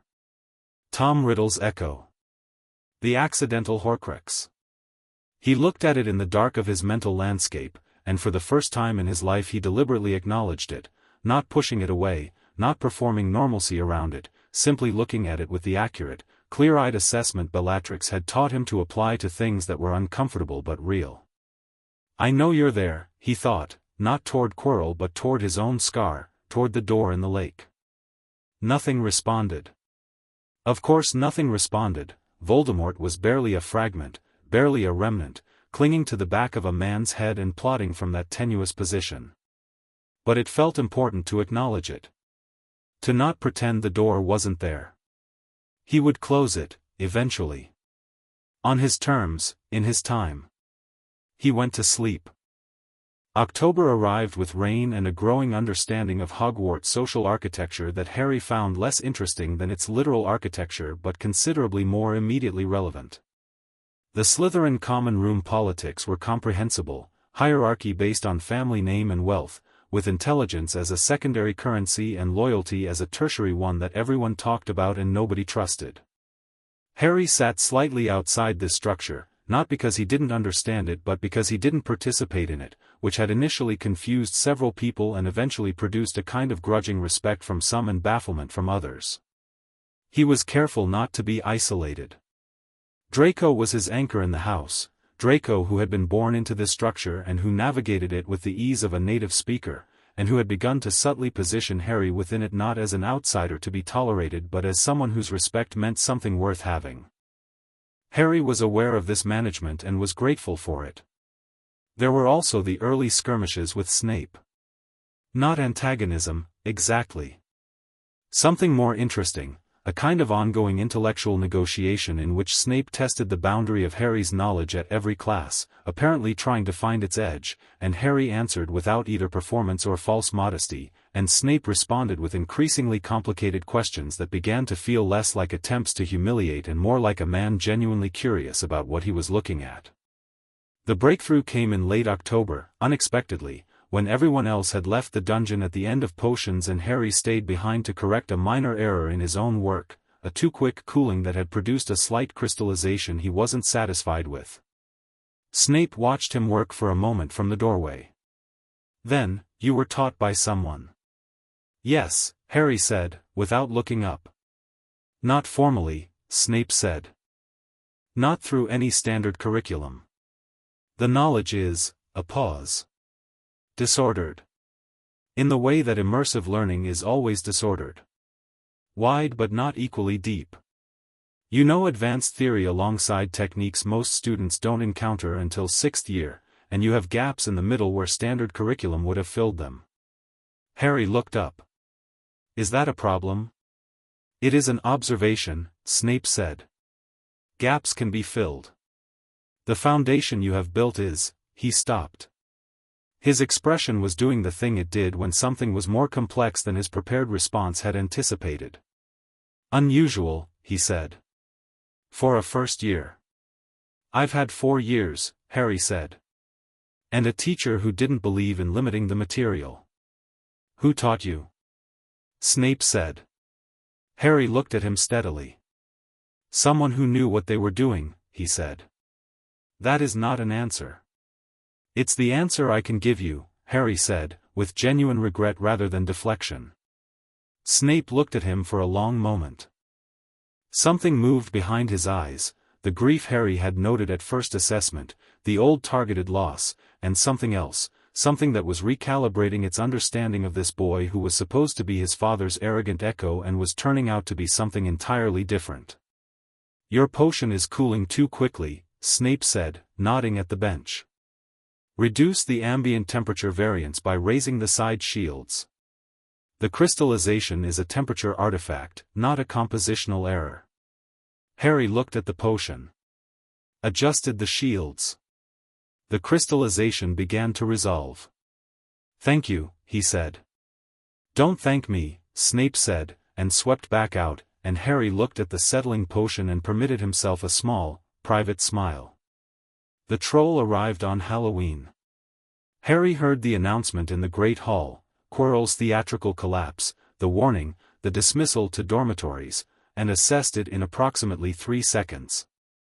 A troll in the dungeons, which meant the Slytherin common room was the least safe destination.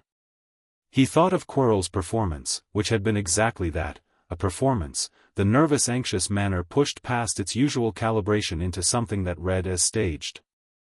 A diversion. He looked at Draco, who looked back at him with eyes that were doing math. "Third floor," Harry said. "You think he's going now?" Draco said, voice barely a sound. "The castle is disrupted, everyone is focused elsewhere, it's exactly when you would move," Harry said. "Come or stay. Your choice." "Obviously I'm coming," Draco said, with something that was either irritation or excitement or both. They moved against the flow of students, which was easy enough if you were confident about it. Confidence reads as authorization, Bellatrix had taught him, and two Slytherin students moving with purpose were easily read as prefects' messengers or similar. Up 2 flights, through a corridor where a few stranded Hufflepuffs were being herded by a ghost who seemed more enthusiastic about the drama than helpful about the direction, and then through the locked door on the third-floor corridor, which Harry opened with a wandless pressure release that Bellatrix had spent 6 months teaching him and that Draco watched with an expression of unconcealed interest. The series of protections was exactly what he'd expected from reading the magical architecture of the castle, a dog with 3 heads, which was impressive and also impractical because it responded to music, and Harry hummed a low continuous note while they passed it, a chess set, which was brilliant and also a logic problem. And Harry spent 4 minutes working it while Draco watched from the door with the expression of someone watching a performance they are glad not to be participating in. A row of flying keys that required catching the right one on a broomstick, which Harry simply acioed with his wand in a precise intent that brought the correct one to his hand without requiring flight, a troll, already unconscious, which was interesting because Quirrell had presumably handled it, which confirmed he was ahead of them. And finally a potion challenge with a logic element that Harry solved while drinking the right potion and that Draco pronounced later to be insultingly simple. For a claimed protection. The final room. Harry felt the signature before he opened the door, the cold, dark presence, enormous against Quirrell's thin warm flicker. He looked at Draco. "Stay at the door," Harry said. "Ward it. If anyone comes, anyone at all, send a Patronus through to me. You know the spell." "I practiced it twice," Draco said, and his voice was level but his face had gone pale in the way that genuine courage looks when it's working. "That's enough," Harry said. "If you see the troll moving, or if anyone else comes through, I'll handle it," Draco said. "Go." Harry opened the door. The mirror of Eriste stood in the center of the room, and in front of it Quirrell stood with his back to Harry, looking at his own reflection. He turned very slowly when the door opened, and his face had undergone a transformation. The anxious stammer was entirely gone, replaced by something smooth and certain and deeply wrong. "Harry Potter," he said, in a voice that was 2 voices, his own and something underneath it. "I wondered when you would arrive." "I've been getting the lay of the land," Harry said. He walked into the room and let the door close behind him, and he looked at the mirror and at Quirrell and assessed rapidly. The stone wasn't in Quirrell's hands. He'd been looking at the mirror and hadn't gotten it yet, which meant the mirror's protection was still in play. "How long has he been riding you?" Quirrell blinked. The double voice, when it spoke again, had shed the Quirrell component almost entirely. This was something more direct. "Long enough," it said. "You are remarkably calm for someone your age." "I've been told that," Harry said. "Why Quirrell? He seems like a poor vehicle." "He was available," the voice said. "And willing, once I showed him what willingness would earn him." "What did you promise him?" "Power," the voice said. "Glory. The usual things men want." "And what has he gotten?" Harry said. A thin pause. "A share in something greater than himself." "He's dying," Harry said. "Whatever you are in there is consuming him. His hands are already damaged, I've seen the gloves at meals. His skin is going, isn't it?" Something moved in Quirrell's expression, or rather, something moved behind it, using Quirrell's expression like a puppet. "You're trying to reason with what's left of him," the double voice said. "Interesting. Sentimental." "No," Harry said. Accurate. I want to know if there's enough of him left to make a decision about his own life, or if that decision's already been made for him. He looked steadily at Quirrell's face. Professor Quirrell. If you're still in there, you should know that this won't end the way he's promised you. Quirrell's face flickered. Just for a moment, a fracture in the smooth surface, something underneath it that was frightened and exhausted and had been frightened and exhausted for a very long time. He knows everything, Quirrell said, in his own voice, barely audible. I can't, he hears everything enough, said the other voice, and the fracture closed. Harry had his answer. He was sorry for it. You want the stone, Harry said, to Voldemort now, directly, skipping Quirrell's surface entirely. You can feel it in the mirror. You've been trying to figure out Dumbledore's protection and you can't because the protection is specific. The mirror only shows the stone to someone who wants to find it but not use it. Correct, the voice said. Which is why I need you. Why me? Because you don't want it, the voice said, and it had the quality of something that had been a man who understood people, who had studied desire and motivation for decades, and that understanding was still there under everything else. You have no interest in immortality or the stone's products. Your desire is simpler. You want to finish something. So when you look in the mirror, I'll see myself holding it, Harry said. Because for me, finding it is the same thing as it not being used. Precisely, the voice said. Step up to the mirror, Mr. Potter. Harry looked at the mirror. His reflection looked back, his own face, calm and dark-eyed, and yes, in his reflection's hand, the small red stone. He felt it press into his actual palm at the same moment. The mirror's protection activating. Transferring the stone to the person it had determined was safe. He closed his hand around it and looked at Voldemort. You have it, the voice said. Give it to me. No, Harry said. The double voice changed. It dropped the measured, conversational quality and became something else, something older and more direct, something that had not needed to ask for things in a very long time. You are one 11-year-old child, it said. With whatever tricks Bellatrix Lestrange has taught you. And I am, a fragment, Harry said. A leftover. A piece of something that made terrible decisions and is now so reduced that it's sharing space with a man it's killing. He looked at Quirrell's face, at the double presence there, the thing underneath. You couldn't kill me when you were whole. You're not going to do it now. Bellatrix, the voice said, and the name had something in it, not quite feeling, but its ghost. She was mine. She was never yours, Harry said. She was performing yours. It's different. He took a step forward. This is what's going to happen. The stone is going somewhere you can't reach it. You are going to leave Quirrell's body, because staying means you burn up the last of what you have on a fight you won't win. Or we can do this the hard way. You are a child, the voice said again. I am a very specific child, Harry said. Who has been told exactly what I am and who has spent 4 years becoming that thing without interruption. You should have killed me properly the first time. The double voice was silent. Then Quirrell lunged. It was fast, genuinely fast, not Quirrell fast but something using Quirrell's body like a precision instrument, and Harry had seen it coming 2 seconds before it happened because he had been watching for the decision, the intent forming under the words, and when Quirrell moved Harry moved first.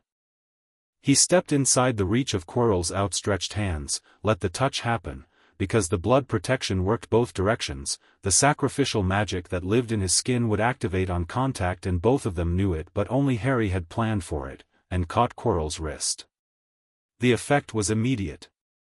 Quirrell screamed, or the thing using Quirrell screamed, a high, doubled sound, and his skin where Harry's hand had closed burned and blistered and cracked.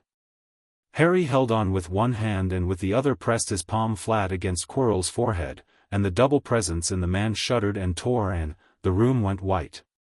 When the white cleared, Quirrell was on the floor and Harry was standing over him and the room smelled of burned things. Quirrell was breathing, barely, shallowly, the breathing of someone who has been held up by an external force for so long that without it they barely remember how, but breathing. The dark presence was gone. Not gone completely, it had exited, expelled by the blood protection, driven out. Not destroyed. Somewhere else. Harry opened his hand. The stone. He stood in the ruined room with a dying professor and a philosopher's stone and 4 months of first year behind him, and the compass in his chest was pointing hard, Bellatrix feeling the contact, feeling the surge of it through the bond. He sent through the mirror connection, brief and clear, done. Quirrell needs help. Stone is secured. I'm all right. The response came back before he'd finished the thought, I know. I felt it. A pause. You held on to him. I gave him the chance to leave. Harry. I know, he sent. I know. He was already too far gone. A pause that was neither approval nor disapproval, just presence, the specific warmth of being known completely by someone who is not going to make it simpler than it is. What will you do with the stone? Destroy it, Harry sent. It's a Horcrux adjacency waiting to happen. And Flamel has had long enough. Flamel won't agree. Flamel doesn't need to, Harry sent. It's not his choice to make. A beat. Then, that is a very Bella thing to say. I wonder why, he sent back, and felt the warmth of her through the thread, and stood in the destroyed room holding a stone he was going to unmake. Dumbledore found him there. The headmaster arrived at something under full speed that still managed to convey urgency without quite performing it, and stopped in the doorway of the room and looked at Quirrell on the floor and the stone in Harry's hand and Harry himself, standing in the center of the room, calm, unhurt, not a trace of the desperate last-minute survival that the scenario had been designed to produce. His eyes, those ancient, calculating eyes, moved over the scene and performed the same rapid assessment that Harry had seen from him at the sorting. Recalibrating. The expression that emerged at the end of it was complicated, relief, genuine, because a child was alive, something else beneath it, something that was looking at Harry the way you look at a variable that has stopped fitting the equation you were solving. Harry, Dumbledore said. Are you injured? No, Harry said. Quirrell needs help immediately. He's alive but he's been the host for, I know what Quirrell has been hosting, Dumbledore said, quietly. I had hoped, he stopped. Looked at the man on the floor. The expression on his face had the quality of someone accepting a cost they had calculated and still disliked paying. I had hoped he was simply being coerced. He was, Harry said. And he also chose it. Both things. Dumbledore looked at Harry with an expression that was harder to read than most of the others Harry had catalogued. The stone, he said. I'll give it to you, Harry said. And then I want you to arrange for its destruction. Not return to Flamel, destruction. It's too dangerous to exist. A pause. Nicholas has had 600 years, Harry said. The stone is a vulnerability I'd rather close. Dumbledore looked at him for a long moment. The calculating eyes, the long assessment. Then, very carefully, you planned for tonight.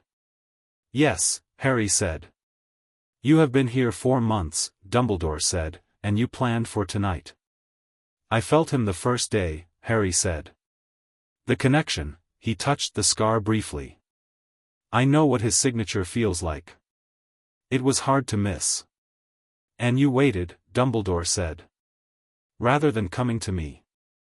I needed to understand the full situation before acting, Harry said. Coming to you would have put me inside your plan. I preferred to have my own. Silence.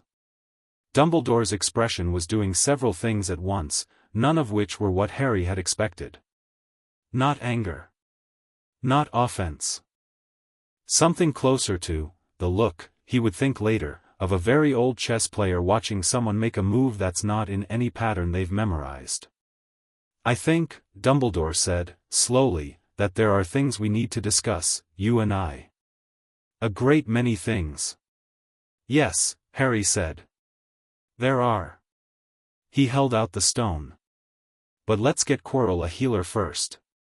Dumbledore took the stone. His hand was very steady. His eyes were not quite steady, not with age, not with anything physical, but with the specific quality of a man revising something he thought he knew. Who trained you, Harry? He said, very quietly. Harry looked at him. Someone who loves me, he said. That's all you need to know right now. Dumbledore held the stone and looked at this 11-year-old who had walked into a trap designed for grown wizards and come out the other side with the trap's objective in his hand and its architect driven out, and said nothing for a moment. Then he turned to deal with Quirrell, and Harry followed, and the school above them went about its night in magnificent, blissful ignorance. Draco was still at the door with a warding spell so clean it made Harry stop and look at it for a moment with genuine appreciation. Well? Draco said. Done, Harry said. No one died? Quirrell might, Harry said. Not by my hand. Draco absorbed this. His face was pale and his hands were steady, and in the balance between those two things was the specific kind of courage that has nothing to do with fearlessness. All right, he said. Was he there? Actually there? Fragment of him, Harry said. Enough to talk to. Not enough to be a fair fight. And we had a conversation, Harry said, and then we didn't agree on how it should end, so I ended it for both of us. Draco looked at him for a long moment. You sound like Aunt Bella. Good, Harry said, and started up the stairs, and Draco fell into step beside him, and above them Hogwarts Castle breathed in its old slow way, all its stones and wards and sentries attending to a boy who had just opened the war in earnest and not yet told anyone. The compass pointed home. Still burning, both of them, exactly as bright as they intended to be. Chapter 4, What the Chamber Knows. The summer after first year lasted 8 weeks and felt like 8 days. Bellatrix had moved again, out of the Southwark flat to a place in Cornwall that sat on a cliff above the sea and had been abandoned since the 70s and smelled of salt and old magic and someone's previous life left in layers on the walls. She'd warded it in the first 3 days with a thoroughness that Harry spent the 4th day mapping, cataloguing each layer with the instinct read he'd been developing for 4 years and that had sharpened considerably after Hogwarts. You missed one, she said, on the 4th evening, when he gave her his assessment. The eastern wall, below the second window, he said. I left that one out because it's not yours. It's residual. Old enough to predate the current structure. She turned and looked at the eastern wall with an expression that meant she was annoyed she hadn't noticed this before him. What kind of residual? Blood ward, Harry said. Someone performed a protection on this structure before the house was built over it. The house is sitting inside someone else's boundary. He paused. It's compatible. It's actually reinforcing your outer ward without conflicting. I thought it was worth leaving. She looked at him for a moment. When did you start reading wards that precisely? First year, he said. The castle is extraordinarily complex. Reading Hogwarts is like practicing scales on the hardest instrument available. Everything else is simpler by comparison. Show me, she said, and they spent the next 3 hours mapping the residual ward together, which turned out to be pre-Norman and which Bellatrix found sufficiently interesting that she pulled 7 books in the space of an hour and they were still reading at 2 in the morning when the sea below the cliff made its steady argument with the rock. This was the rhythm of the summer. Not rest, neither of them rested well when there was nothing to do, and the definition of nothing to do was very narrow, but a different pace. No formal lessons because the lessons had shifted their shape. Harry was not a student anymore, not precisely. He was a collaborator, working through problems alongside her rather than being guided through them, and they were both adjusting to the new architecture of this. He told her everything about first year over the course of the first week. Not as a debrief, just as conversation, what the castle felt like, Snape's recalibration, Draco at the warding door, the conversation with Voldemort in the mirror room. She listened to all of it with the specific attention she gave things that mattered, asking occasional precise questions, and when he got to the part about the blood protection burning through Quirrell she was very still. "You used it deliberately," she said. "The physical contact." "You told me how the protection works," Harry said. "If it activates on contact with Voldemort's direct touch, I assumed it would activate on contact with his host." The logic seemed sound. "The logic was sound," she said. "You tested it on yourself in real conditions without independent confirmation." "I had independent confirmation," Harry said. "You told me it had never failed." "I told you it had never been tested against a fragmentary version in a host," she said. "Then we both learned something," Harry said. She looked at him with the expression that had a particular quality when he used her own methods back at her, not quite exasperated, not quite proud, the specific place between those two things where she lived most often in relation to him. "The stone," she said. "Destroyed," Harry said. "Dumbledore arranged it." Flamel agreed when Dumbledore explained the Horcrux adjacency risk, which I suggested Dumbledore emphasize. "You briefed Dumbledore on Horcruxes," she said flatly. "I suggested an emphasis," Harry said. "He already knew. He's known for years. But I wanted the stone gone and the argument was the most efficient path." "What does Dumbledore know about you now?" she said. "After your conversation in that room." Harry thought about it carefully.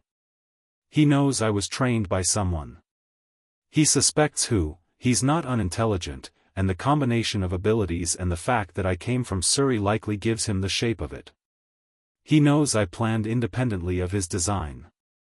He knows I'm not going to fit the pattern he had prepared for me."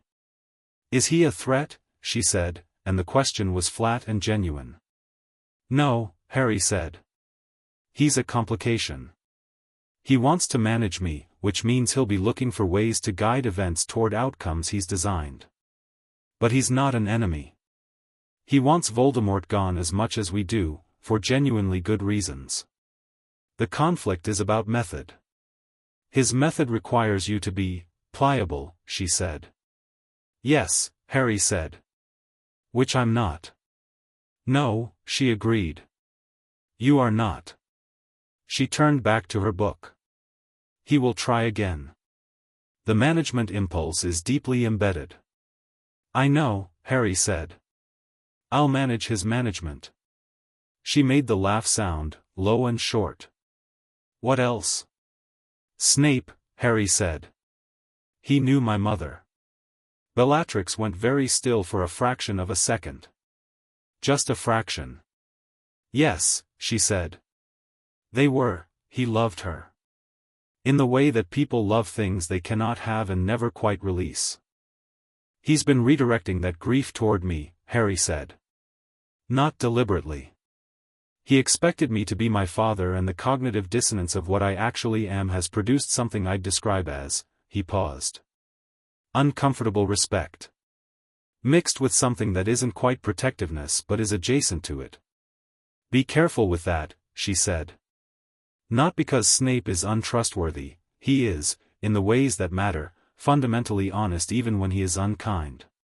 But because he has old loyalties and old wounds and they do not always point the same direction." "I know," Harry said. "I like him. I'm being careful about it." She looked at him. "You like him. He's brilliant and miserable and he's been kinder to me than he planned to be and he resents that," Harry said. "I find that very human." Bellatrix looked at him for a long moment with an expression that was doing complicated things. Then she picked up her book. "Of course you do," she said. The summer also contained one afternoon that neither of them referenced directly afterward but that mattered in the way that quiet moments between two people who don't perform their feelings often matter most. Harry was on the cliff's edge, not dangerously. He'd found a flat ledge 8 feet below the top that was wide enough to lie on and positioned such that from above he was invisible and from below he was simply a shape on a rock, and he was reading something that was not assigned and not tactical, just a novel he'd found in the house's abandoned bookshelf, a muggle thing, sea-stained and missing its back cover. Bellatrix found him by the compass. She sat on the ledge beside him without saying anything, and he moved to give her room without looking up, and they sat for a long time above the sea while the afternoon did what Cornish afternoons do in August, which is threaten and relent and threaten again. After a while she said, "Quirrell died." "I know," Harry said. Draco wrote. "It was not," she stopped. "It was not your fault." "I know that too," Harry said. "It doesn't mean I don't think about it." She was quiet. The sea made its argument with the rock. "Does it get," he stopped himself. "Ask," she said. "When you've killed someone," he said, "does it get easier to live with?" A long pause. Honest pause, not avoiding. "It does not get easier," she said. "It gets quieter. The volume decreases. But it does not disappear, and if it ever disappears entirely, that is when you should be frightened of yourself." "All right," Harry said. "You did not kill Quirrell," she said. "The fragment in him killed him, by occupying a body that couldn't survive the occupation. The most you did was accelerate the exit of the thing that was killing him." "I know the argument," Harry said. "It's a good argument." But he looked frightened," Harry said. "Before the end. He looked frightened and exhausted, and like he'd been frightened and exhausted for a very long time." She was quiet. "I think he regretted it," Harry said. "What he'd agreed to. But by the time you regret that kind of thing, the door's already closed." "Yes," she said, and the word had a particular texture that Harry recognized. It was the texture of speaking from personal knowledge. They sat for a while longer. The sea continued its argument. The novel lay face down on the rock. "Bellatrix," Harry said. "Yes." "Thank you for finding me," he said. "I know I've never said it directly." She looked at the sea. The complicated thing in her expression settled into something very simple.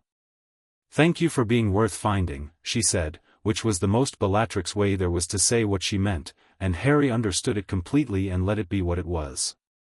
Second year began with a letter from Draco in the third week of August that said, in Draco's specific style of telegraphic understatement, "Something is happening at the manor. Father is in a state. The house elf has gone insane. I think this year will be interesting." Harry wrote back, "Define interesting." Draco wrote, "The kind that involves whatever father has been keeping in his study for the past year finally becoming relevant." Harry showed the letter to Bellatrix. She read it twice and said, "The diary," with the flat voice of someone arriving at a conclusion they'd been circling. "Which diary?" "Tom Riddle's diary," she said. "A Horcrux.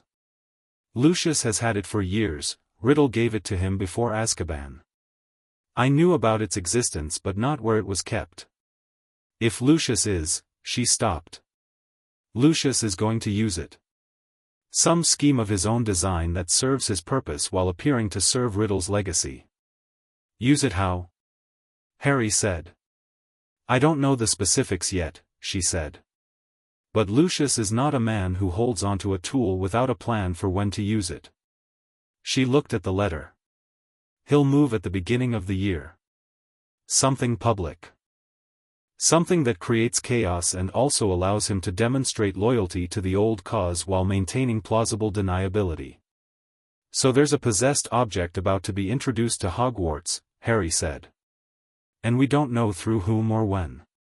Find the diary," she said. "Find it before it finds a host." "I know," Harry said. "I'm going to need the Parseltongue." She looked at him. "Why?" "Because the Chamber of Secrets is real," Harry said, "and it's been real since before I read about it in Hogwarts, a history, which treated it as legend, and Salazar Slytherin was a Parselmouth, and if he built a secret chamber with a monster in it he didn't lock it with a key." He paused. "It would respond to the same language." Bellatrix stared at him. "You've been thinking about the chamber since you read the history." "Since first year," he confirmed. "When I was mapping the castle's wards I found something that the ward structure avoids." A gap. Not a thin point, a deliberate exclusion. Something the castle's magic goes around rather than through. That's unusual. Wards don't exclude sections of a structure accidentally. She was looking at him with the expression that meant something had exceeded expectation in a direction that pleased her. Where? She said. Second floor girls' bathroom, he said. The plumbing is old. Older than the rest of that section.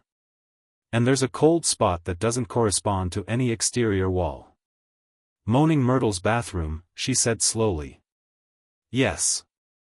There has been a ghost in that bathroom for 50 years, she said. A student who died there. Harry met her eyes. Yes, he said. And what do you think she died from? The room was quiet. Go back to school, Bellatrix said. And Harry, be faster than the diary.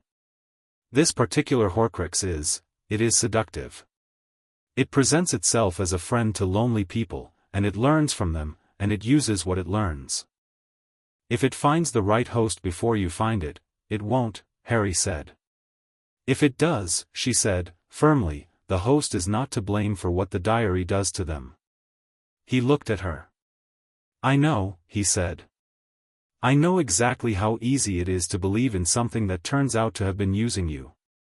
The moment sat between them, clear and honest and not unkind. Yes, she said quietly. Exactly. He was back at Hogwarts in September and the diary entered his thinking immediately, practically before his trunk was unpacked. The question was not whether it existed, he was certain it did, but where Lucius had placed it and through whom. The chess problem here was Lucius Malfoy's psychology, a man who performed loyalty without feeling it, who was fundamentally self-serving, and who would want his fingerprints on the outcome but not on the mechanism. He needed a proxy. Someone connected to the school, someone he could claim ignorance about afterward. Someone with access to students. Harry worked it backward from Lucius's motivation over the first 2 weeks, which he conducted while attending classes and performing the slightly more engaged than necessary student role he'd settled on as his default Hogwarts presentation, and arrived at Ginny Weasley by mid-September, not because he knew Lucius had chosen her but because she was the only logical choice. First year, youngest child of a family Lucius despised for sport, small and overlooked and exactly the kind of lonely that a voice in a diary would find easy. He confirmed it by watching her. She was bright and sharper than she appeared, which meant she'd been performing small too, different circumstances, same defense mechanism, something Harry recognized. She was also looking at the diary she carried like it was the most important object in her life, which was the specific way you look at something that has been listening to you and responding, something that has made itself necessary. He went to Draco in the second week of September. Your father, Harry said. They were in the Slytherin common room after hours, a space they'd established as functional neutral ground. The other Slytherins treated Harry with the kind of respectful wariness that had settled in after first year's demonstration of capability, and Draco's presence provided the house internal legitimacy that made the dynamic work. Draco looked up from his Transfiguration essay. What about him? The thing he's been keeping in his study, Harry said. He gave it to someone. Draco was very still for a moment. Then he put his quill down. How do you know? I've been watching Ginny Weasley. Draco's expression moved through several phases. A first-year Gryffindor. Youngest. Lonely. Perfect target for something that presents itself as a friend. Harry looked at Draco steadily. Did you know he was going to do something with it? I knew he had it, Draco said. I didn't know, I knew Father thought it was important. I didn't know he was going to use a student. His voice had gone carefully flat in the way it went when he was feeling something he hadn't decided how to handle yet. She's 11. Yes, Harry said. My father used an 11-year-old as a container for a dark object. Yes, Harry said again. Draco was quiet for a moment that had significant internal weather. Then, what are you going to do? Get the diary, Harry said. Before it gets too far into her. And before whatever the diary's designed to open gets opened. It's designed to open the chamber, Draco said. Father told me the legend, years ago. He thought it was, I thought he was just, he stopped. Is the chamber real? Very, Harry said. I know where the entrance is. I know how to open it. I'm going to need to go in. Alone? The monster in the chamber is a basilisk, Harry said. 1,000-year-old basilisk, if the timeline of Slytherin's founding is accurate. The direct gaze kills instantly. Indirect contact, reflection, shadow, causes petrification. You know it's a basilisk. It's Slytherin's monster, Harry said. Salazar Slytherin was a Parselmouth. The chamber responds to Parseltongue. What else would it be? Draco stared at him. How do you just reason your way to conclusions that take other people years to, Draco? Right. Yes. Draco took a breath. Do not look at it directly. Yes, Harry said. I know. Then what's the plan? Get the diary first, Harry said. If I can get it before the chamber opens, the basilisk stays dormant. If I can't, he paused. Then I go in. How do you get the diary? Draco said. That's where I need your help, Harry said. Draco looked at him. You want me to ask my father? I want you to find out through Narcissa, Harry said. Not Lucius. He can't know we know. Mother, Draco said slowly. She knows he had it. She knows most things Lucius does, Harry said. And she tells Bellatrix most things she knows. Draco looked at the fireplace for a moment. His face had the look of someone doing a calculation that involves costs he doesn't entirely want to pay. He's my father, he said. I know what he is. I've always known what he is. It doesn't make it, he stopped. Simple, Harry said. I know. How do you do that? Draco said. Do what? Know exactly what to say. Or not say. Harry shrugged. I was taught by someone who communicates mostly in exactly the right amount. Draco snorted, which was his version of laughing outright. Fine. I'll write to Mother. But Harry, he looked at him directly, Malfoy performance entirely down. If the chamber opens. Don't go in alone. I'll have the Parseltongue, Harry said. That is not what I mean, Draco said. Don't go in without telling me first. Harry looked at him. All right, he said. I can't come with you, Draco said. I understand that. But I want to know. All right, Harry said again. You'll know. Draco picked up his quill. Good, he said, and went back to his essay with the composed determination of someone who has made a decision and is now living inside it. The attacks began in October. A cat, found petrified on the second floor. Then a Hufflepuff second year. Then nearly headless Nick, which was strange enough that it generated its own category of discussion among the student body. Most people found the ghost attack baffling, but to Harry it was informative. The basilisk's gaze, passing through something, refracted or reduced to the point that it petrified rather than killed. Indirect contact. The ghost had seen a reflection of it, or a shadow, and been caught. The writing on the wall was theatrical and designed to produce fear, which it did effectively. The Chamber of Secrets has been opened. Enemies of the air, beware. Harry read it and then read the petrified cat beside it and then looked up and down the corridor and found what he was looking for, a puddle of water on the floor, wide enough to have functioned as a surface, angled correctly. He wrote to Bellatrix that night. Chamber is being opened. Basilisk is using the pipes. It moves through the castle's plumbing. A pause in the sending, and then, Ginny Weasley has the diary. I can feel it, she came down the corridor before the cat was found. The timing is consistent. Her response, have you told Dumbledore? Not yet. He suspects students. He's watching. If I tell him what I know, he'll either disbelieve the specifics or believe them and act in ways I can't predict or control. How close is Weasley to the diary's full influence? Getting close. She's losing time. I've watched her, there are gaps in her day she can't account for. Get the diary from her. Do it in the next week. Harry, if it gets deep enough it can drive her into the chamber itself. I know, he sent. Working on it. Getting the diary from Ginny Weasley turned out to require a conversation Harry hadn't entirely planned, because Ginny Weasley, even at 11, even with a Horcrux actively working on her, was sharp enough to notice when someone was paying attention to her, and the combination of Harry's observation and her own suppressed anxiety about the gaps in her memory produced a moment in the library on a Thursday afternoon where she looked at him across a table and said, very quietly, "You know. Something's wrong with me." Harry closed his book. "I know something's wrong with what you're carrying," he said. She stared at him. "The diary," he said. "It's not what it's pretending to be."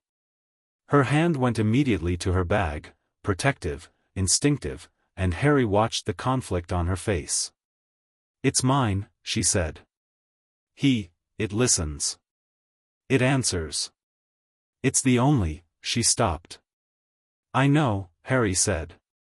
"That's what it's designed to do." "How do you know anything about it?" she said, and there was real edge in her voice, fear and protectiveness and embarrassment all at once. "Because the thing writing back to you is not a friend," Harry said. "It's a piece of a very dangerous person who died decades ago and who put part of himself in that diary specifically to influence whoever found it." He looked at her steadily, not unkindly. "He's been using what you told him. The things you wrote in confidence. He's used them to find ways into the castle, to move, to cause the attacks." Ginny went pale. Not gradually, quickly, like color being pulled out of her. I wouldn't, you didn't know," Harry said. "That's the mechanism. You're not in trouble for being deceived, Ginny. The diary deceived you deliberately." Her eyes were bright with something she was fighting hard. "The cat," she said. "And the students. I don't remember, you don't remember because he was using you and locking away the memory," Harry said. "It's not you. It was never you." She sat with that for a moment. Her hand was still on her bag, but the grip had changed, less holding something precious, more holding something that frightened her. "Can you get rid of it?" she said. Barely a sound. "Yes," Harry said. "But I need you to give it to me." She reached into her bag and for a moment she hesitated, the diary's influence, the attachment it had built, the voice of something that had made itself necessary fighting the part of her that understood she needed to let go. Harry watched the fight and said nothing, because this was her choice and she needed to make it. She put the diary on the table. Harry picked it up and felt the Horcrux immediately, the cold, dark, specific signature he'd encountered in the mirror room and recognized in his own mind and had felt at the back of Quirrell's presence. Tom Riddle's soul fragment. Alive and aware and, Harry sensed distantly, furious. He wrapped it in the cloth he'd brought, specifically prepared, warded against influence, that Bellatrix had sent through Narcissa at the start of term when he'd written that this was what he was looking for, and put it in his own bag. "Thank you," he said to Ginny. She looked like she'd been through several weeks of weather all at once. "What will you do with it?" "Destroy it," he said. "Can you do that?" "Yes," he said.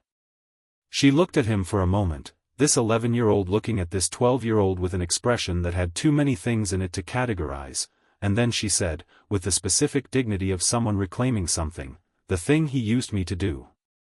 The attacks. Not your fault," Harry said. "Not even fractionally." "But they were hurt," she said. "Yes," he said, "because she deserved the honesty. And they'll recover. And it wasn't your fault." She was quiet for a moment. Then, "Thank you." Harry stood. "Go tell a teacher you've been feeling unwell and you need to see Madame Pomfrey." Not about the diary, just the lost time, the headaches. She'll check for lingering influence and clear whatever's left. Will she ask about the cause? Probably, Harry said. You don't have to know the cause. You can say you found a journal that seemed to be making you unwell and you disposed of it. That's completely true. A beat. Then, you're interesting, she said, which was a more accurate observation than most people her age were capable of, and Harry decided then that Ginny Weasley was going to turn out to be genuinely formidable, given time. So are you, he said, and left the library. He told Draco that evening. Draco looked at the cloth-wrapped diary on the table between them with an expression that was several things at once. How do you destroy it? It needs to be stabbed with something imbued with basilisk venom, Harry said. The venom destroys the magical object and the soul fragment within it. Right, Draco said. So you need basilisk venom. I need to go into the chamber, Harry said. Yes. I thought you had the diary. I do, Harry said. But the basilisk is still down there. It will still be a problem. When Riddle finds another way to influence events, and he will, because this isn't the last Horcrux and it's not the last time he'll use someone, the chamber is too dangerous to leave functional. The entrance needs to be collapsed. Draco stared at him. You're going down there to collapse an entrance and collect basilisk venom, and the basilisk is just there. I don't need to fight it, Harry said. I need to direct it. The chamber is Slytherin's construction. The basilisk responds to Parseltongue. If I can speak to it, Draco said flatly. It's been alone down there for 1,000 years, Harry said. Sleeping. Occasionally woken. Used as a weapon and then put back. He paused. I want to know if it's possible to communicate with it before I assume it needs to be destroyed. Draco looked at him with the specific expression he reserved for moments when Harry's combination of tactical precision and genuine empathy produced approaches that Draco had not anticipated. You feel sorry for the snake, he said. I feel sorry for something that's been trapped underground for 1,000 years and used by everyone who's ever spoken its language, Harry said. That's not the same as being naive about what it can do. Draco was quiet for a moment. When are you going? Tonight, Harry said. I'll be at the entrance to the second-floor corridor, Draco said. With the faux glass. Harry looked at him. You kept the faux glass. You left it in the common room at the end of last year, Draco said. Obviously I kept it. Myrtle's bathroom at midnight was silent except for the drip of a tap and the occasional distant sob from somewhere in the pipes that was presumably Myrtle herself. Harry stood at the sink with the taps that bore the small engraved snake and said, in Parseltongue, open. The sink descended. The pipe was vast and old and the passage at its base ran deep into the earth, curved and stone-lined, lit by his wand. He walked without hurrying, reading the construction as he went. This was genuine 1,000-year-old work, the stones fitted with a precision that suggested either extraordinary craft or magical assistance or both, and the wards here were different. Not excluded from the castle's structure the way he'd thought but rather operating on a different frequency, like two radio signals that didn't interfere because they were tuned to entirely separate channels. The chamber itself was long and dimly lit by some persistent magical illumination that had survived a millennium without maintenance, which said something interesting about the quality of Slytherin's spell work. Stone pillars carved with serpents ran the length of it. Water on the floor, shallow, cold. And at the far end, coiled around a stone plinth in a mass of scales that was easily 20 feet of resting snake, the basilisk. It was enormous. Old in the way that very large and very ancient things are old, not decayed but condensed, compressed by time into something denser than it had been. Its eyes were closed and Harry was intensely glad of this. He spoke in Parseltongue from 30 feet away, standing still, his wand lit but held low. Old One, he said. I am not the heir. I am not here to use you. Nothing for a long moment. Then, slowly, the massive head lifted. The eyes stayed closed. Harry was careful to keep his gaze away from the face entirely, focused on the middle of the body, the coiled mass of scales. "Speaker," it said. The voice was, not what Harry had expected. Old. Very old. Tired. Another speaker after so long. "How long have you been here?" Harry asked. "Since the beginning," it said. "Since the first voice. Slytherin. The founder." A slow breath, scales moving. "He wasn't cruel. The others were cruel. The one who came later, who called himself the heir, he was different. He smelled of death and wanting." "I know," Harry said. "I've met him."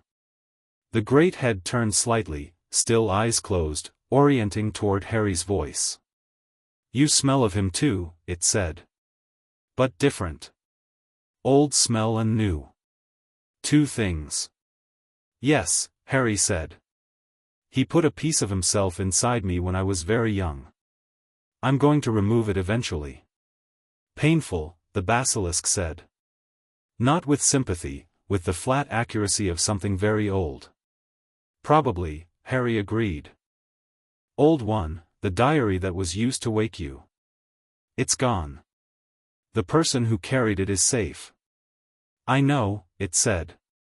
I felt the connection sever. "I need something from you," Harry said. "Venom. To destroy the diary properly." He paused. "I won't take it by force. I'm asking." The basilisk was quiet for a moment that felt enormous. "Why do you ask? The speakers before you did not ask." "Because you've been imprisoned here for 1,000 years by people who used you without asking," Harry said. "I'm not them." Another long silence. The water on the chamber floor reflected the pale light from the stone pillars, and Harry stood in it and waited with the patience of someone who has learned to let things take the time they take. "There is a fong," the basilisk finally said. "At the base of the left pillar. The third one. I shed it many years ago. It holds the venom still, they always do, for a long time."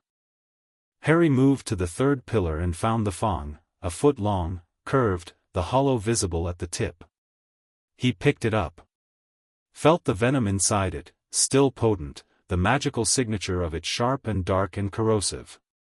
"Thank you," Harry said. "Speaker," the basilisk said. "What will happen to this place?" Harry thought about it honestly. "I'm going to close the entrance above. Collapse it. No one else can use it to access you. And me." "You," Harry said, "I can't move. I don't know how to move something this large and this old safely. But I can ward the entrance so that nothing can come down here that doesn't speak the old language and come alone." He paused. "And I will come back." The great head tilted. "Why?" "Because you're the oldest living thing I've ever spoken to," Harry said honestly, "and I want to know what the first 1,000 years of something looks like from the inside." The basilisk was still for a very long time. Then, slowly, it settled back down onto its coils with the vast slow movement of something going back to rest. "Come back when the hearing year is done," it said. "I will speak with you." "I will," Harry said. He stood for a moment longer in the chamber, in the reflected light, looking at the coiled ancient thing with something between wonder and respect, and then he walked back through the chamber to the pipe and climbed back up into the world. He destroyed the diary in the bathroom with the basilisk fong before climbing out, and Myrtle, watching from above, said in a tone of deep personal injury, "You're stabbing someone's diary in my bathroom." "I'm afraid so," Harry said. "Without even asking," she said. "My apologies," Harry said, and he meant it. The diary screamed when the fong went through it, not a sound exactly, more a sensation, a memory of a scream, the Horcrux fragment tearing and dispersing. Dark ink spread across the floor of the stall. Harry watched it go and thought of the cold signature in his own mind, behind the lake, and what it would feel like when that went. He emerged from the bathroom to find Draco in the corridor with the faux glass in one hand and an expression of forced composure. "You were down there for 40 minutes, Draco said. "I had a conversation," Harry said. "With the basilisk?" "Yes." Draco looked at the fong in Harry's hand. Then at Harry's face. "It gave that to you?" "I asked," Harry said. Draco absorbed this. "Of course you did," he said, and fell into step beside him, and they walked back to the common room through the silent castle, and Harry felt the diary's signature completely absent from his magical sense, and the chamber below sealed with new wards keyed to his specific voice, and the basilisk back at rest in its own enormous ancient time. One more Horcrux. One step further through a war he was going to finish on his own terms. And in Cornwall, through the thread that connected them, he felt Bellatrix awake at the edge of what he was doing, not interfering, not pulling him back, just present. Compass needle pointing. He pointed back. The end of second year brought the sorting's aftermath in full, Dumbledore calling Harry to his office on a Tuesday afternoon in June, the office full of silver instruments and the portrait-lined walls and Fawkes on his perch looking extraordinarily comfortable, and Dumbledore behind his desk with an expression that had moved beyond recalibration into something that was genuinely, openly curious. "You collapsed the chamber's entrance," Dumbledore said. "Yes," Harry said. "And you recovered the Horcrux." Harry looked at him steadily. Dumbledore had not mentioned Horcruxes in any of their previous conversations. The word sitting in the room between them now meant Dumbledore had been doing his own research, his own calculation, his own mapping of what Voldemort had done to anchor himself. "Yes," Harry said. "How many do you believe there are?" Dumbledore said. 7, Harry said. "Possibly 6 remaining, I'm not certain about the snake yet." He paused. "And the one inside me, which is the most complicated problem." Dumbledore's expression, for just a moment, became the expression of someone looking at something they had known and hoped was not real. "Harry. You've known," Harry said. Not accusatory. Just accurate. "I have suspected," Dumbledore said carefully. "For some time. The nature of your survival that night is consistent with an accidental Horcrux creation," Harry said. "Yes. I know." He looked at Dumbledore steadily. "I am working on removing it. I have been working on it. It will not require my death." Dumbledore was very still.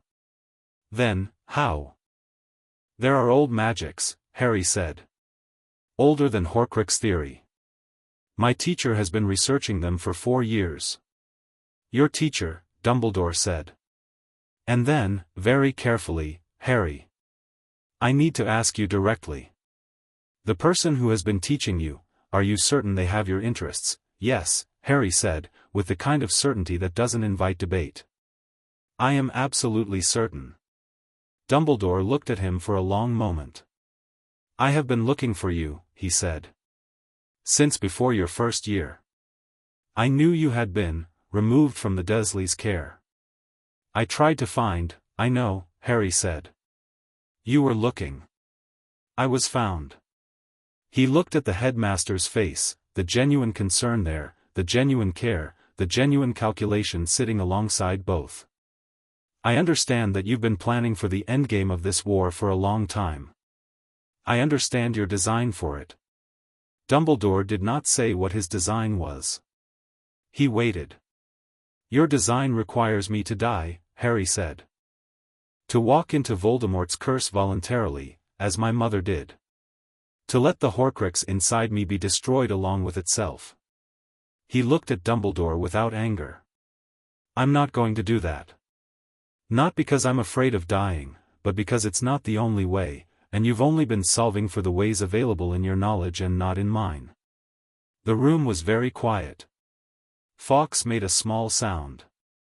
The instruments turned. "Then what will you do?" Dumbledore asked, and his voice was old and tired and genuinely asking. "Finish it," Harry said. "Completely. All of them. In the right order, at the right time, without being anyone's instrument and without dying for a plan I didn't design. He looked at the headmaster steadily. I am not asking for your permission. I am telling you, as a courtesy, that I am working a different solution. Dumbledore sat back in his chair. He looked, for a moment, not like the most powerful wizard in Britain but like a very old man who has been carrying something enormous for a very long time and has just been told he doesn't have to carry it alone, and doesn't entirely know how to set it down. Your mother, he said, very quietly, had that same quality. Of seeing the direct path through a problem when everyone else was still drawing the map. Harry was quiet for a moment. Tell me something true about her, he said. Dumbledore looked at him. Then he leaned forward, and he told him 3 things, specific, human, real, about Lily Evans, and Harry listened to all of them with the complete attention he gave to things that mattered, and when Dumbledore had finished they sat in a silence that was different from the one before, less negotiation and more acknowledgement. 3rd year, Harry said, standing to go. Sirius Black. Dumbledore went very still. He's innocent, Harry said. He didn't betray them. The actual secret keeper was Peter Pettigrew, who is alive and in hiding. I need you to know this before the year begins, so that when Black escapes, when, Dumbledore said. When, Harry confirmed. When he escapes, you act on the correct information rather than the official one. Dumbledore stared at him. How do you know? My teacher knows things that were not in the official record, Harry said. Things that the people who processed the case after the fact did not have access to.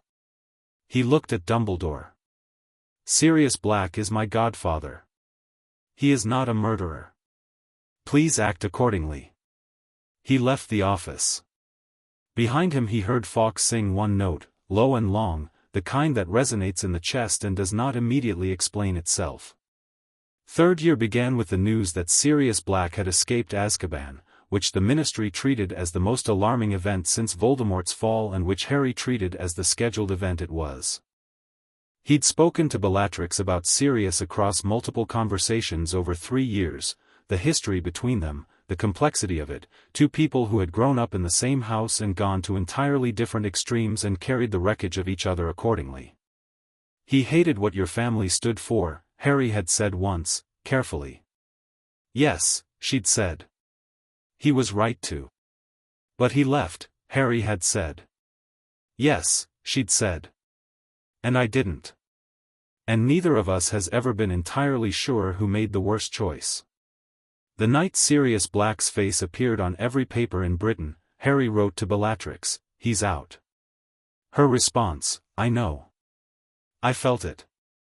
The wards on Azkaban have a signature I learned to read inside them. A pause. He'll come to Hogwarts. I know, Harry sent. I want to meet him. A long pause. Then, I know you do. Is that all right? The pause this time was the longest she'd ever taken. He is your family, she finally sent. Your blood family, in a way I never will be. Another pause. I am not, I don't require you to choose between, Bellatrix, he sent. I'm not going anywhere. I know, she sent. I trust you. A shorter pause. I don't trust him. Be careful. He has been in Azkaban for 12 years and Azkaban makes people incomplete. In the places that matter most. I know, Harry sent. I'll tell you what he's like when I've met him. Tell me what he's like, she agreed. And Harry, the rat. Pettigrew. If you find him, I'll keep him safe for trial, Harry sent. Real evidence. Proper trial. Good, she sent. And then, something she rarely sent directly, I'm proud of you. He held that for a moment, sitting in the Hogwarts evening with the castle breathing its old breath around him. I know, he sent back. I know you are. Sirius Black appeared in the Shrieking Shack on a night in March when Harry had followed a specific sequence of events with the focused attention of someone who has been reading the pattern for months and is ready for the moment when it resolves. He'd found Pettigrew through the Marauder's map, which Lupin had given him in a fit of the specific guilt that characterized all of Lupin's interactions with Harry, the man not quite able to explain what he owed a dead friend's son but constitutionally unable to stop trying to pay it. The map had shown Peter Pettigrew's label moving around the castle since September, and Harry had tracked it patiently, waiting for the moment when it stopped moving and became findable.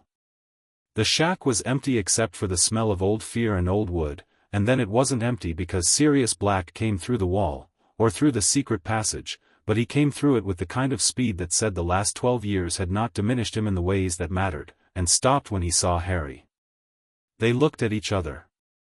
Sirius Black was thin in the way Bellatrix had been thin when Harry had first seen her, wrung out, edges visible, but his eyes were clear. The madness that Azkaban made in people was there, you could see it in the peripheral tremor of his hands and the slightly too wide quality of his attention, but it was contained, held back by something fundamental that 12 years hadn't managed to reach. "Harry," he said, and his voice broke on it. "Just once." "Sirius," Harry said. "You look like James," Sirius said. "You have his face. But you look at people like Lily." "I've been told," Harry said. Sirius looked at him, this boy who should have been frightened or confused or any of the things that a third-year student who has just encountered a wanted mass murderer in an abandoned building might reasonably be, and who was instead standing in the dusty moonlight of the shrieking shack looking at him with the specific kind of calm that Sirius recognized from somewhere old and painful. "You know I didn't," Sirius started. "I know," Harry said. "I've known for years." "Where's Pettigrew?" Sirius blinked. How do you, Marauder's map," Harry said.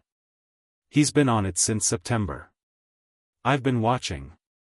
He looked at Sirius steadily. "He's in this building. He came through the passage 2 minutes before you did and I watched his label stop moving." "Where is he?" Sirius stared at him. Then something like himself, something that had been buried under 12 years of cold and dementors and grief, surfaced briefly in his face. "You've been using the map to track a rat for 6 months. Among other things," Harry said. "Who taught you to?" Sirius stopped. His eyes changed. "Where have you been?" he said. "Harry. Where have you been since? They told me you'd been placed with Lily's sister, but when I got out, when I could finally reach the magical world again, no one, somewhere safe," Harry said. "I've been fine. Better than fine."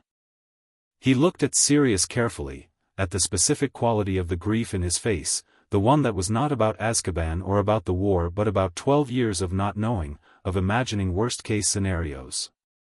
"I've been with someone who looked after me." "Who?" Sirius said, and the word had the quality of someone bracing for an answer. Harry told him. The silence that followed was the longest in the shrieking shack since whatever had originally made it shriek. Sirius sat down on the dusty floor. Not dramatically, his legs simply seemed to require it. He sat with his arms on his knees and looked at the floor, and the internal weather on his face was enormous and fast-moving. "Bellatrix," he said. "Yes." "My cousin Bellatrix," he said. "Who?" He stopped. "Who tortured the Longbottoms?" "Yes," Harry said. "I know what she did. She knows what she did. We have discussed it at length." He crouched down so he wasn't looking down at Sirius, because this felt like a conversation that should happen on level ground. "She's not who she was. Not because she's become gentle, she's not gentle, she'll never be gentle.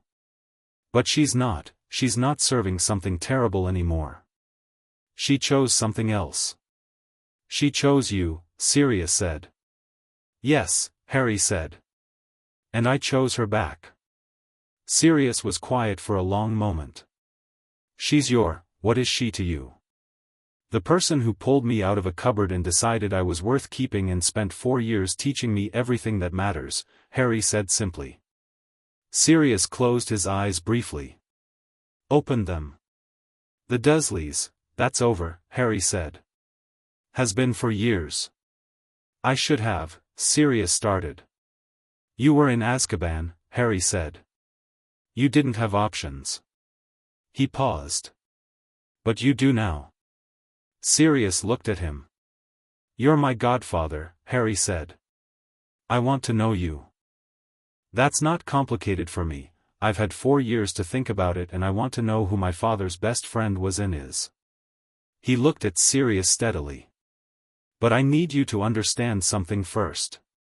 What? Sirius said. She is part of my life, Harry said. She's not going anywhere. I'm not going to manage your feelings about that or protect you from the complexity of it. If you want a place in my life, you accept that she's already in it. Sirius looked at him for a long time. His expression cycled through things, anger, grief, the residue of 12 years of everything, and then settled into something that was tired and honest and not quite resolved but genuinely trying. She's going to have to live with the fact that I'm in your life too, Sirius said. She knows, Harry said. She's known since before I was sorted. Sirius was quiet. Did she? He stopped. Started again. Did she know it was Pettigrew? From the beginning? She suspected, Harry said. She had pieces. Not enough for certainty. He paused. She also went to Azkaban believing what everyone believed. When she came out and started thinking clearly, she worked it out, Sirius said. Same as I did. Just from outside instead of inside. Yes, Harry said. Sirius made a sound that was not quite a laugh. He pressed his hands over his face briefly. When he looked up his eyes were bright and complicated. James would have found this, he stopped. He would have found it extraordinary, he said. His son being raised by Bellatrix Lestrange and apparently turning out, he looked at Harry carefully. How are you? Actually. Good, Harry said. Actually. Not haunted? Not, I'm fine, Sirius, Harry said. I am genuinely fine. I have been cared for and taught and told the truth and I have never once been made to feel small. He paused. Can you say the same about wherever you grew up? Sirius looked at him. Then he laughed, a real laugh, the kind that startled out of someone by accuracy, and it was a good laugh, full and genuine, and Harry thought that under everything Sirius Black had a wonderful laugh and still did. No, Sirius said. Absolutely not. Pettigrew was discovered behind a loose board under the stairs, which Harry found in the house because the house's structure was something he read habitually and the hiding place was obvious once you were looking for something being hidden, and he was exactly as unimpressive as the nature of his crime suggested. Small, sweating, with eyes that moved too fast in the specific way of someone who has spent years surviving by being underestimated. Harry looked at him with the accurate, comprehensive assessment Bellatrix had taught him to apply to adversaries and found, cowardice so deeply embedded it had become a personality, genuine low cunning, and absolutely no moral backbone whatsoever. He also found, a man who had chosen to let his best friends die to save himself, which was its own specific category of horrible. You're going to testify, Harry said. At a proper trial. You're going to tell them what you told Voldemort and when and what the arrangement was and you're going to say it all clearly and in front of witnesses. Pettigrew's eyes moved to him with the trapped animal expression. And if you don't, Harry said, you can explain to a very specific person of my acquaintance why you chose to let her cousin go to Azkaban for 12 years for a crime you committed. He paused. I would not recommend that conversation. I have been on the better end of her moods for 4 years and I am still not someone I would want to be on the wrong end of them. Pettigrew went white. Give him to Sirius, Harry told him. Sirius can take you to Dumbledore and from there to the Ministry. You'll be safest in custody. Safest? Pettigrew squeaked. From what? From Bellatrix, Harry said simply. Pettigrew went to Sirius with the resigned expression of someone choosing the less terrible option from a limited menu. Harry went back to the castle. Third year ended with Sirius Black's exoneration, a process that was messy and political and took 3 months of the summer and a great deal of Dumbledore's personal intervention, plus the testimony of a man who had very clearly been motivated by personal fear rather than justice but who provided the correct evidence regardless. And with Sirius writing Harry a letter from a small house in Edinburgh that he'd chosen for no reason Harry initially understood until he remembered that Edinburgh was where they had spent a year, and then understood completely. The letter said, among other things, "I wrote to Bellatrix. She didn't write back. I take that as an improvement over a killing curse, which was what I expected. Baby steps." Harry wrote back, "She read your letter 4 times and then threw it into the fire and then retrieved it with her wand and read it again. I take that as positive. Sirius, she hates me. Harry, she doesn't know what to do with you.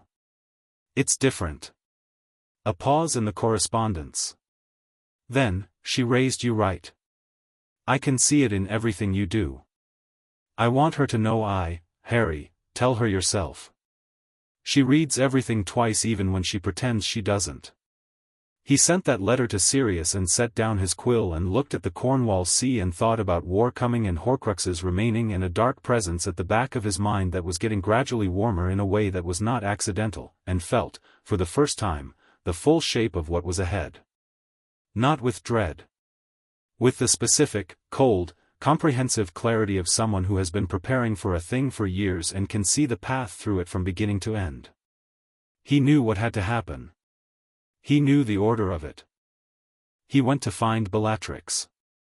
She was at the cliff's edge, which was where she went when something was moving through her. He sat beside her on the flat ledge and they looked at the sea for a while. "He's getting stronger," Harry said. "Yes," she said. "I can feel it. The network is reforming. Old loyalties reactivating." She paused. "Lucius received a communication last month. Narcissa told me. Something through Pettigrew's network, before his arrest. Someone, a fragment of someone, reaching out to its agents. He'll try the tournament," Harry said. She turned to look at him. "The Triwizard Tournament," Harry said. "Dumbledore's already in talks with the other schools. It's happening this year. It requires magical binding, a contract that's very hard to circumvent but not impossible if you know what you're doing. It creates a physical object that channels magical selection, the Goblet of Fire. If you modify the object before it's used, you can force a name into the selection." He paused. "And the final task? A maze. A portkey hidden inside it. The most direct route to a Voldemort-designed ritual in one step." Bellatrix was looking at him with the expression of someone watching a mind she has helped build in action. "You've worked it out," she said. "The logic is consistent," he said. "He needs my blood for the ritual. The prophecy names me specifically. He'll want me there, at the resurrection, where he can control the circumstances. The tournament is the vehicle." "What's your plan?" she said. "Let it happen," Harry said. "Not because I have to, because I want to be there. I want to see what he's built. I want to know what the resurrection looks like and what it costs him and what he has left after it." He paused. "And I want him to know I was there not because he brought me but because I walked in." She looked at him for a long moment. "I'll be there," she said. "I know," he said. "At the tournament grounds," she said. "Not inside. But close." "Close enough that when it matters," Harry said. "Close enough," she agreed. The sea continued. The compass between them held steady. Above them the Cornish sky was doing the thing it did in late August, the last of summer going gold at the edges, everything preparing to become something else. "Bellatrix," Harry said. "Yes. Whatever happens at the tournament," he said. "Whatever we go up against in that graveyard, we're not going to run." She looked at him with the expression that was not quite a smile and was better than one. "No," she said. "We are not." "Good," Harry said. "Good," she agreed. 2 dark stars. 4 Horcruxes down and 3 to go, and a war getting ready to show its full face, and 2 people sitting on a cliff above the sea who were not afraid of any of it. Not even slightly. Chapter 5, The Graveyard Chooses Wrong. The Triwizard Tournament arrived at Hogwarts in a convoy of coaches and a ship that surfaced from the lake like something the water had been keeping in reserve, and Harry watched both from the castle steps with the specific attention of someone who is watching not the spectacle but the people watching the spectacle. Beauxbatons arrived first, tall, precise, moving with the particular elegance of an institution that considers elegance a discipline rather than an affectation. Their headmistress was Madame Maxime, enormous and magnetic, and she moved through the entrance hall with the authority of someone who has never once in her life questioned whether she belonged in a room. Durmstrang came second, darker in palette and bearing, students who moved like people trained to inhabit space rather than decorate it, and at their head Victor Crumb, who was 17 and already the best seeker alive and who wore his fame with the flat discomfort of someone who would genuinely prefer to be left alone to play Quidditch. Harry noted everyone. Sorted them into categories that had nothing to do with school affiliation and everything to do with capability, motivation, and threat level. Old habit. Good habit. Draco fell into step beside him as the Durmstrang contingent filed past. Crumb, he said, in the tone of someone trying to sound indifferent and not quite managing it. I know, Harry said. He's better on a broom than anyone currently alive. I know, Harry said. We should talk to him. Draco blinked. Talk to him. He's going to be in close proximity for months. He's smart and he's been managing being famous since he was 15 and he's doing it worse than he should because no one around him is worth talking to. Harry watched Crumb move through the crowd. He'll be glad of someone who isn't either starstruck or performing indifference. I'm performing indifference right now, Draco said. I know, Harry said. Try not to. He'll notice. Draco straightened slightly. When did you become an expert on Victor Crumb's psychology? I've been watching him for 4 minutes, Harry said. He's not complicated. He's just lonely. Draco was quiet for a moment. You do that a lot, he said. Find the lonely ones. Harry glanced at him sideways. Well, Draco said. You found me. Harry smiled. You found me, he said. First compartment of the Hogwarts Express, 3rd year. I found your trunk, Draco said. That's different. They went inside. Dumbledore announced the tournament in the Great Hall with the particular elegance of someone who has been performing important announcements for decades and knows exactly how to pace them. The Goblet of Fire, a large wooden cup producing blue-white flames with the specific quality of something that was not purely fire, sat at the front of the hall on a plinth that had the slightly over-significant air of a prop aware of its own importance. Harry looked at the goblet for a long time. He could feel it from across the room. The magical signature of it was extraordinary, old, binding, with layers of enchantment built up over what felt like centuries of use. The contract magic was visible to him as a structure, a web of obligation and consequence that, once triggered, would be nearly impossible to circumvent through conventional means. He also felt something else.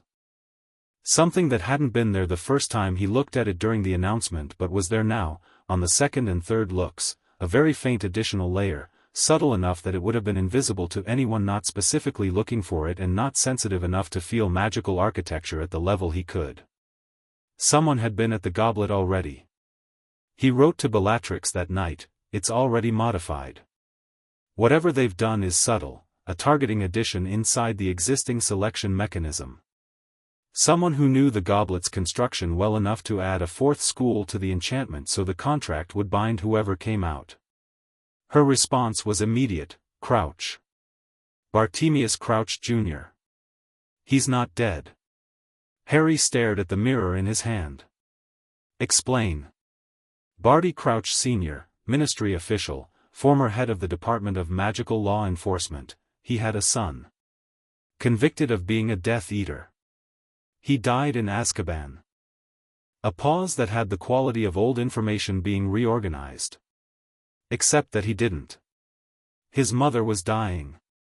Crouch Sr. arranged a swap, used Polyjuice to substitute his son for his dying wife, walked his son out of Azkaban in his mother's appearance. She died in the prison in his place. Another pause. I knew Barty Jr. He was devoted. More devoted than most. If he found a way to contact him, to restore him, Barty Jr. would do anything required. He's here, Harry sent. Disguised. In the castle. He's been here long enough to access the goblet. He thought about the staff table. Moody. What? Mad-Eye Moody is the new defense teacher. But Alastair Moody retired last year. He came out of retirement for this. Harry was running it. What if he didn't come out of retirement? What if Barty Jr. replaced him? Polyjuice is continuous, he'd need regular doses. If he's been here since September, he has Moody somewhere, Bellatrix sent. Imprisoned. Being drained regularly. A pause. Harry. He's been watching you for months. I know, Harry sent. And Voldemort's been directing the plan through him. Which means the plan is already in motion. He paused. I'm going to let my name come out of the goblet. I know. You're not going to argue. You've already decided, she sent. Arguing would be performative. A pause. I'll be at the edge of the wards by the second task. Narcissa will be in the stands for the first. Be at the final task, Harry sent. Not the edge of the wards. Inside them if you can manage it. That requires, Narcissa, Harry sent. Malfoy family has standing invitations to tournament events. Get her to bring you as a guest. Lucius will be there, use that. He won't want a scene at a public event. A pause that had a particular quality, the quality of Bellatrix doing something she found satisfying. That is a very efficient piece of manipulation. I learned from the best.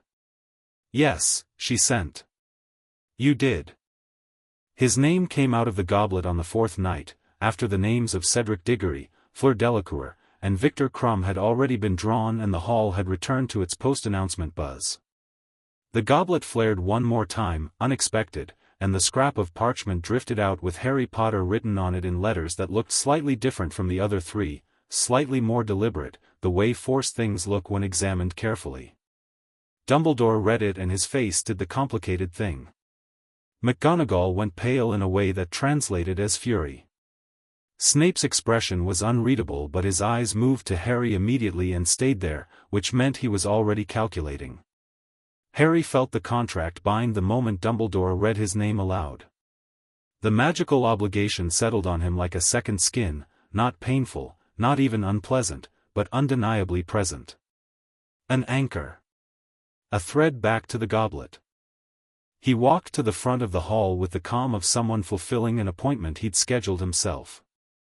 In the champion's room afterward, Barty Moody watched Harry with an attention that Harry met with the specific flat pleasantness of his acclimacy surface.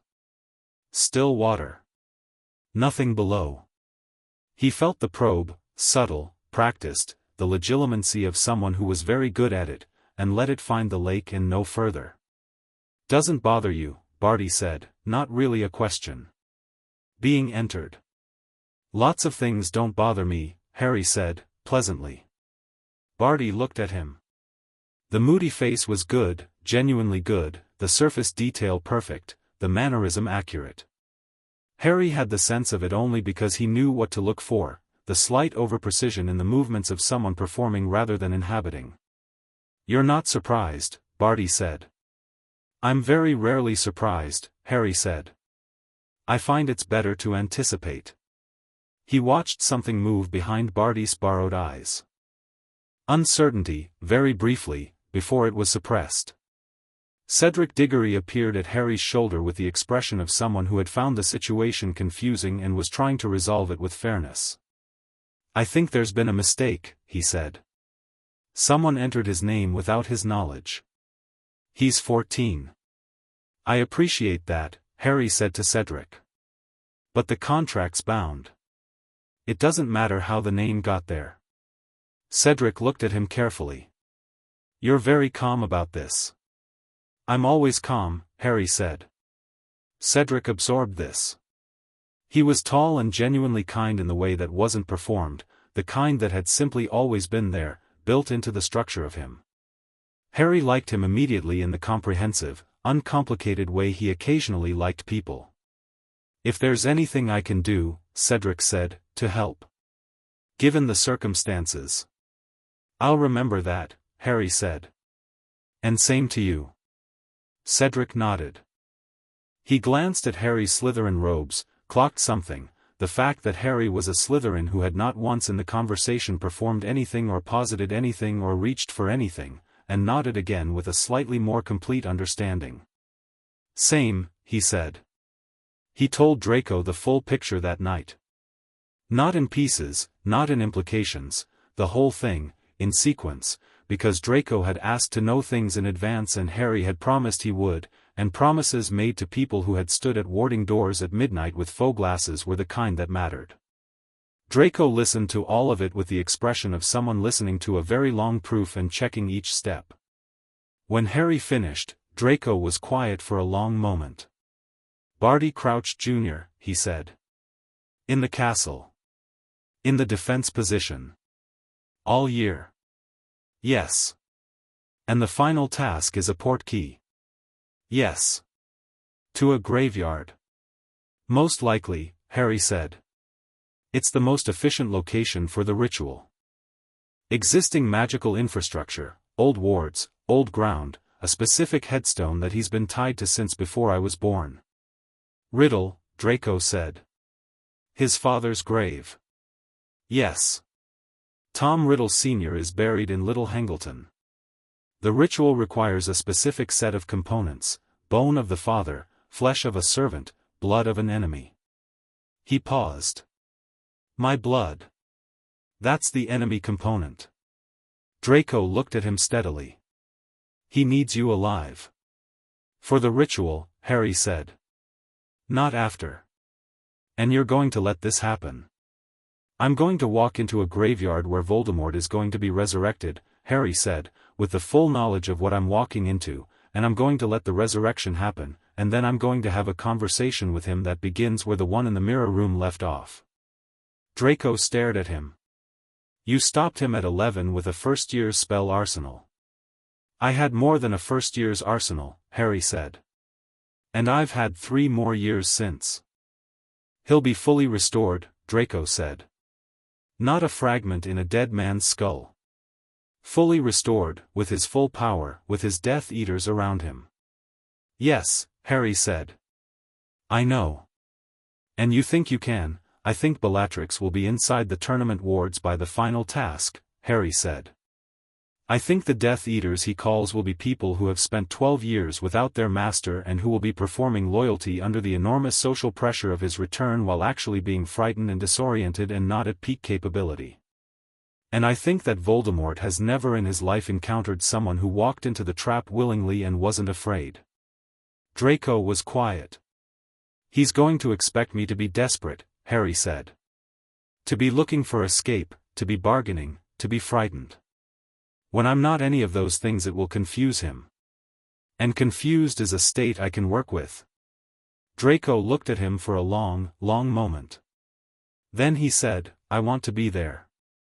Draco, I know I can't be at the graveyard, Draco said. I mean at the tournament. In the stands. I want to be able to see the maze entrance and I want to be able to send help if something goes wrong before you get to the portkey. Nothing's going to go wrong before the portkey, Harry said. The maze is the path. Barty will have cleared it for me. Then I want to be there anyway, Draco said. Because I want to be there. He'd almost said something else. Harry noted this and did not press it because there was a time for things and this was not quite yet the time for that particular thing. All right, he said. You'll be in the stands. Draco nodded. Something in his face was resolved, the decision-made quality that sat differently from the performed composure, more settled, more genuinely still. What about Cedric? He said. Harry had been thinking about Cedric since the champion's room. He's going to reach the port key, Harry said. That's Barty's design, 2 champions grabbing the cup simultaneously, 2 bodies in the graveyard, 1 expendable and 1 necessary. Expendable, Draco said, and the word was flat. Yes, Harry said. I'm not going to let that happen. How? I'll get to the cup first, Harry said. Alone. Barty wants me and Cedric to arrive together, it's easier to control. But if I get there first, alone, Cedric never enters the graveyard. And then you're in the graveyard alone, Draco said. And then I'm in the graveyard, Harry said. Which is what I wanted. Draco was quiet for a moment. You know, he said, other 14-year-olds are worried about the Yule Ball. Are you worried about the Yule Ball? Harry said. Moderately, Draco admitted. I have not asked anyone and the deadline is approaching. Ask Pansy, Harry said. She's been waiting for you to ask for 2 months. Draco looked at him. How do you know that? Because I pay attention, Harry said. And because she turned down Zabini last week and he's better looking than you. Draco made an offended sound that was also slightly pleased. I'm better looking than Zabini. Debatable, Harry said. Ask Pansy. Are you going? Draco asked. Yes, Harry said. Cedric asked. Draco stared at him. Cedric Diggory asked you to the Yule Ball. As partners, yes, Harry said. I think he thought it was diplomatic. I think it's also genuine. Draco was quiet for a moment with an expression that was working through several calculations. You like him? Yes, Harry said simply. How many people do you like? Draco said, and the question had some of the earlier something in it. A specific few, Harry said.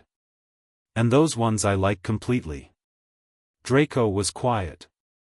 Right, he said. I'll ask Pansy. The Yule Ball was in December and Harry went with Cedric and found the event interesting in the way that large social gatherings were interesting, a concentrated sample of human behavior under the specific conditions of enforced formality and residual excitement, which produced a range of authentic responses that were genuinely worth watching. Cedric danced well.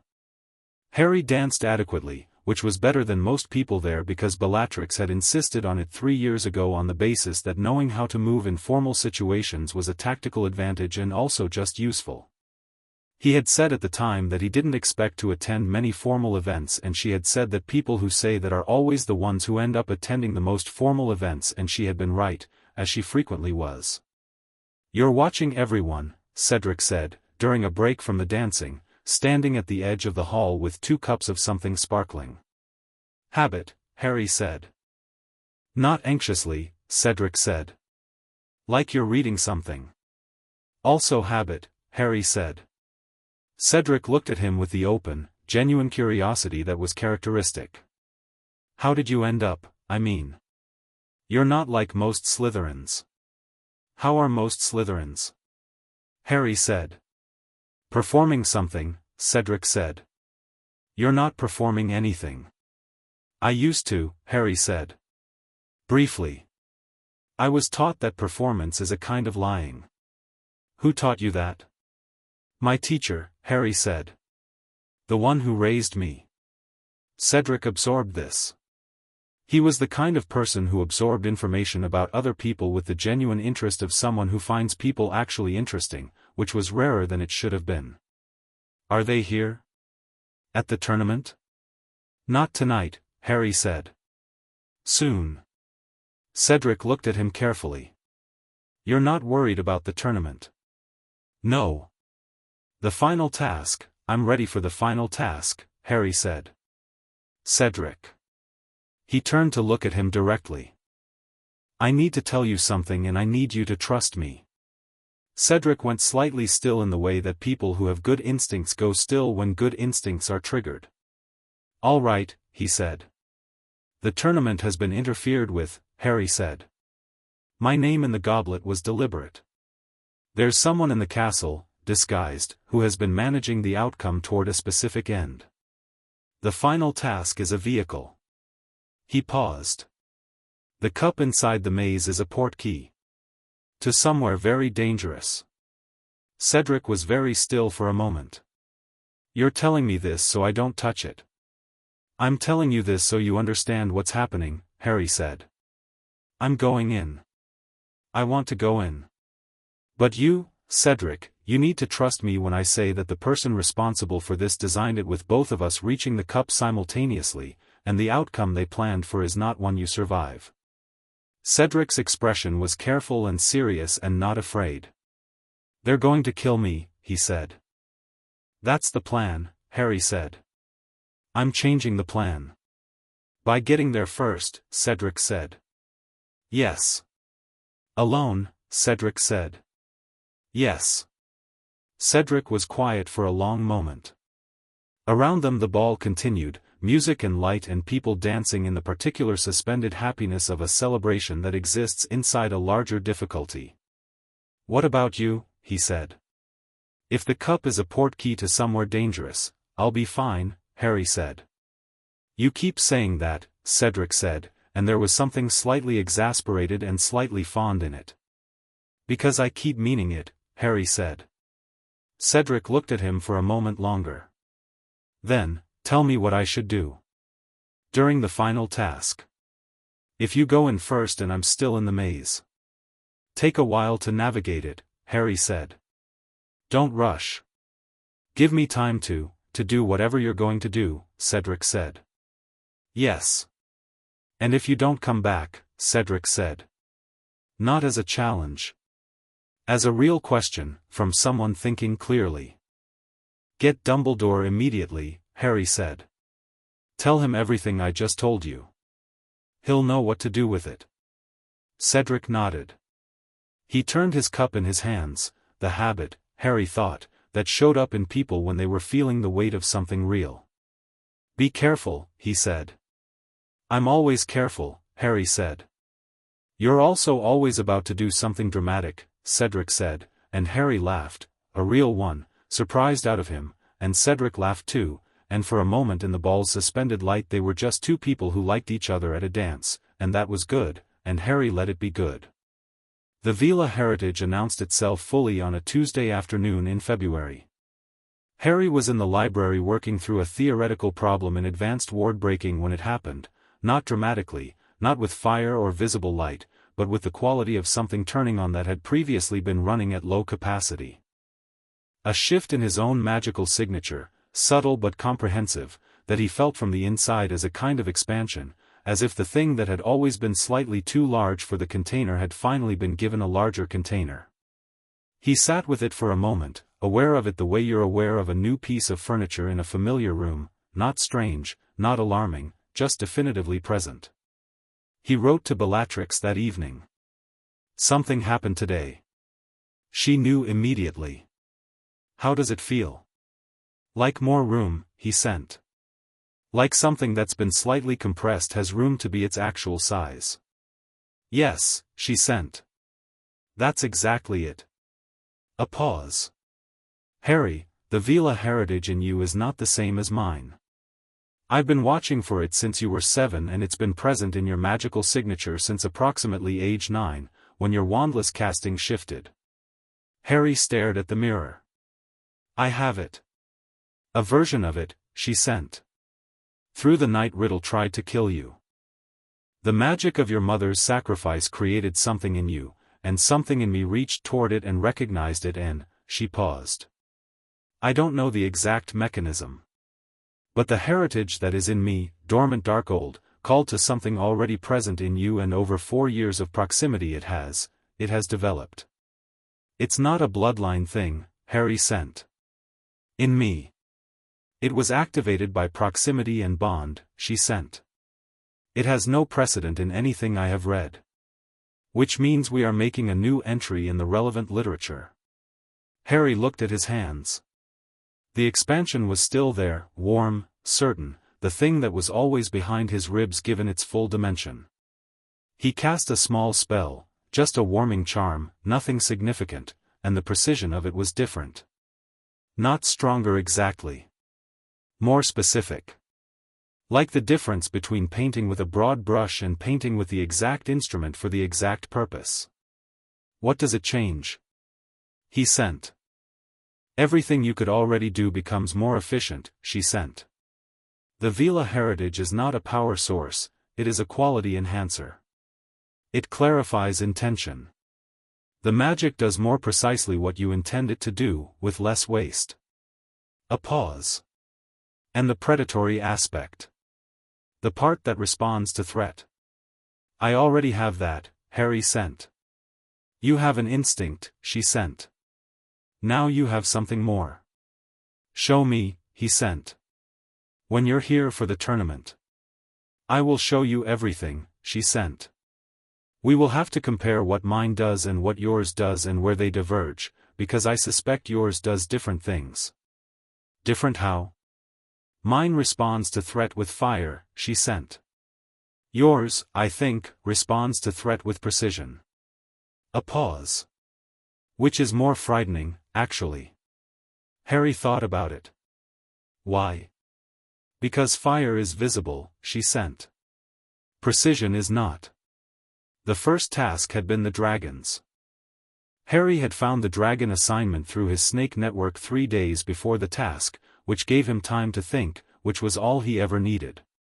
He'd arrived at the enclosure's edge on the morning of the task and looked at the Hungarian horntail, which was the worst of the 4 and which had therefore been left for him, because Barty's management of the goblet selection had included making sure Harry drew the most dangerous option, and felt the expansion in his chest settle into the specific calm he used for significant things. In the arena, in front of several hundred people, he hadn't flown. The crowd had expected a broom, Barty had made sure of it, making a point of advising brooms in the pre-task briefing, because Barty wanted Harry occupied and reactive.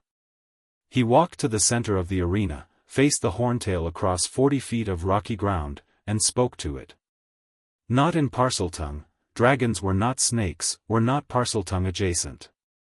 In the Veela-influenced magic that Bellatrix had described as clarified intention.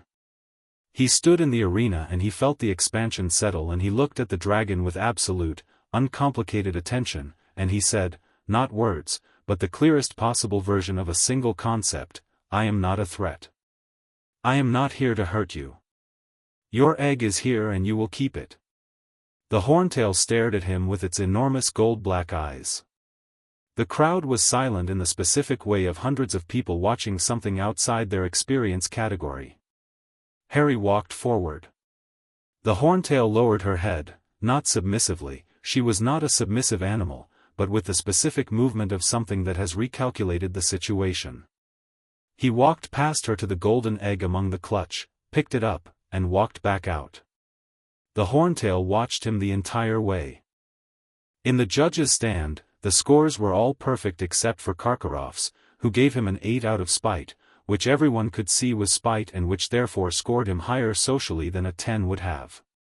In the champion's tent afterward, Cedric looked at him with an expression of comprehensive disbelief. You talked to it, he said. I communicated with it, Harry said. You communicated with a dragon, Cedric said. A Hungarian horntail. She had eggs, Harry said. She wasn't aggressive for pleasure. She was protective. Those are very different things. How did you? Cedric stopped.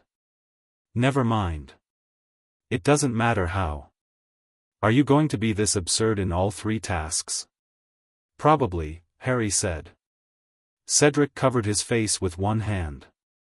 Then he laughed, and Harry grinned, and the tent had the particular warmth of 2 people who have found something genuinely good in a difficult situation.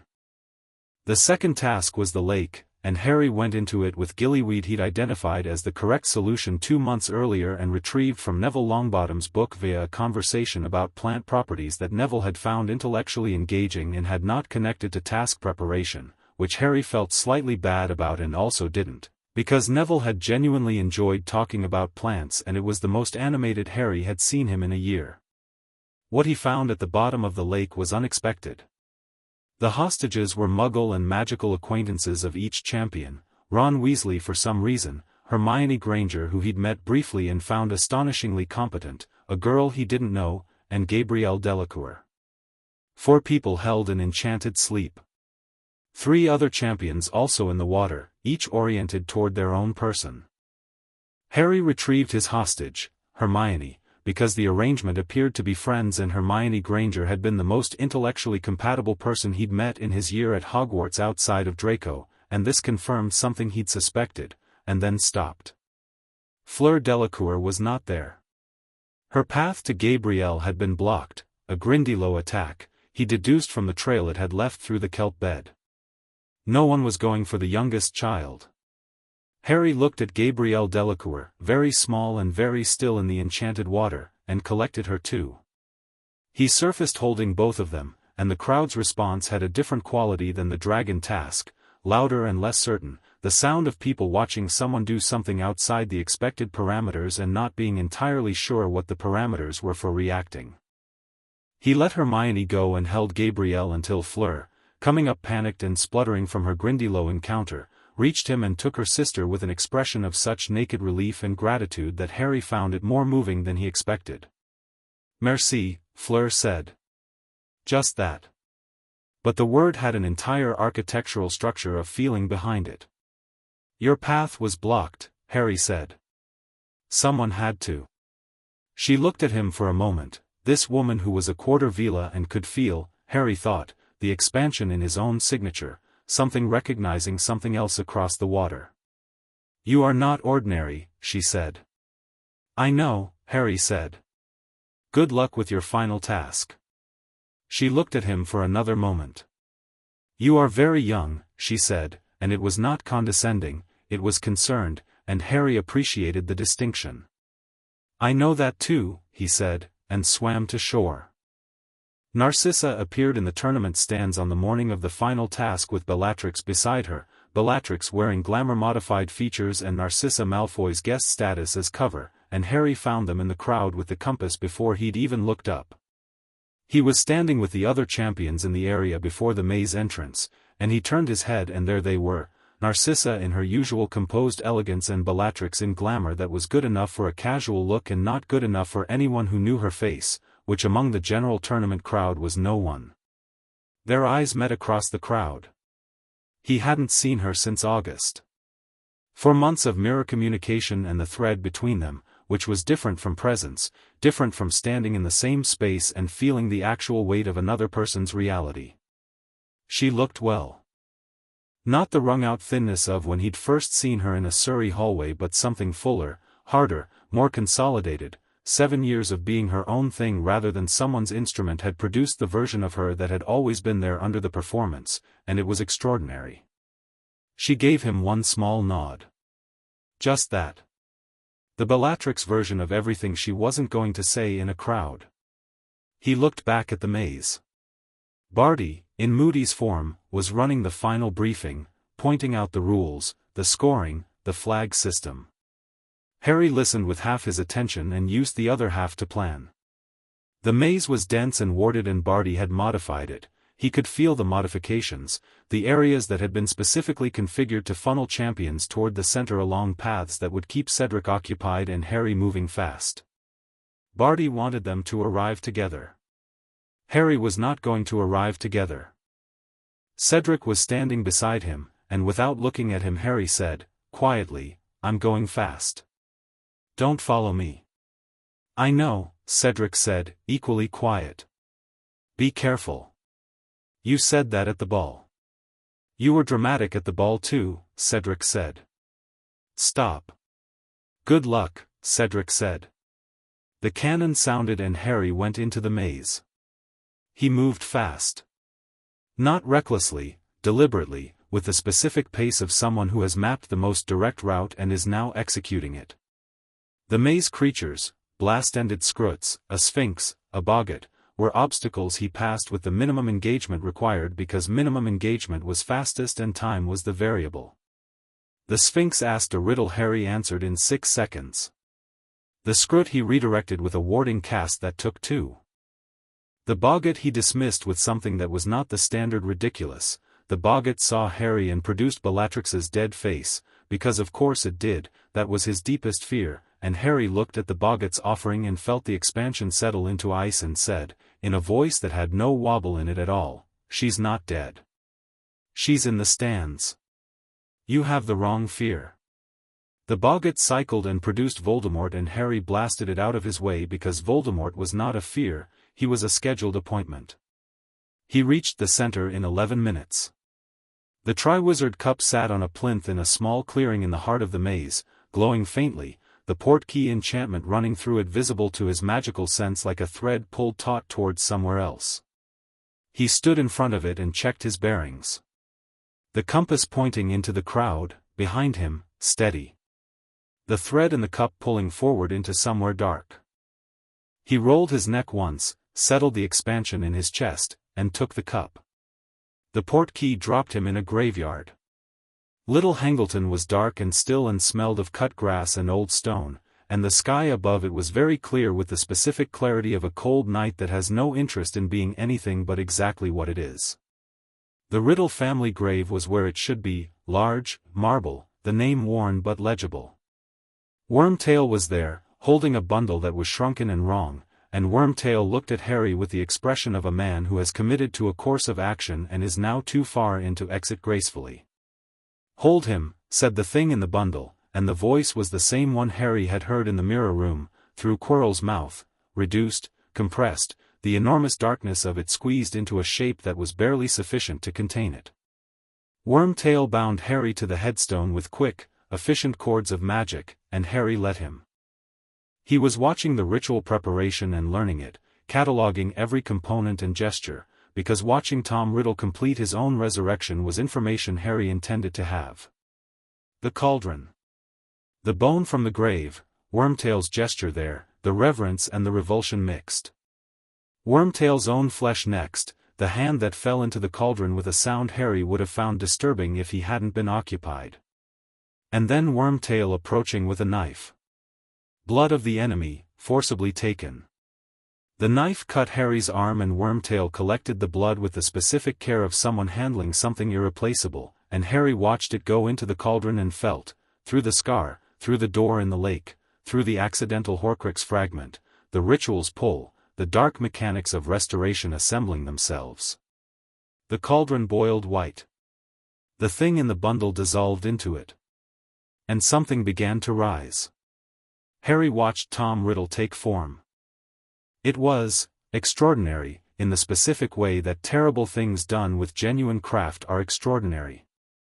The magic here was old and precise and designed with the thoroughness of someone who had spent decades planning this specific moment. The restoration was not approximate. It was complete.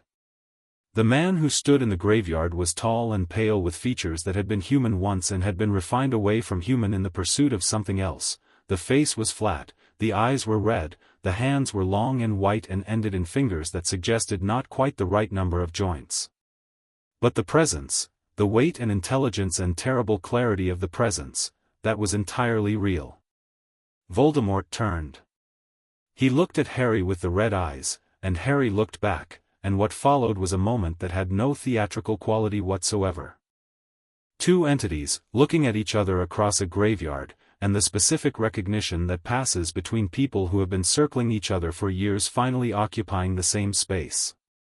"Harry Potter," Voldemort said. His voice was recovered. Complete.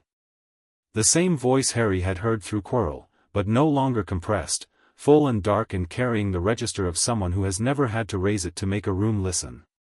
"Tom," Harry said. The air in the graveyard changed. Voldemort's expression, which had been the controlled anticipation of someone approaching the completion of a long plan, shifted. Just fractionally. The use of the name, the flatness of Harry's tone, the absolute absence of fear, all of it hitting a mind that had spent 12 years fragmentary and was now whole but was also now, for the first time, looking at something it hadn't fully anticipated. "You're not afraid," Voldemort said. "No," Harry said. "You should be," Voldemort said. "I am fully restored. I am what I was before. More than what I was before. And you are a 14-year-old boy tied to a headstone. I was also an 11-year-old boy standing over your fragment in a mirror room, Harry said.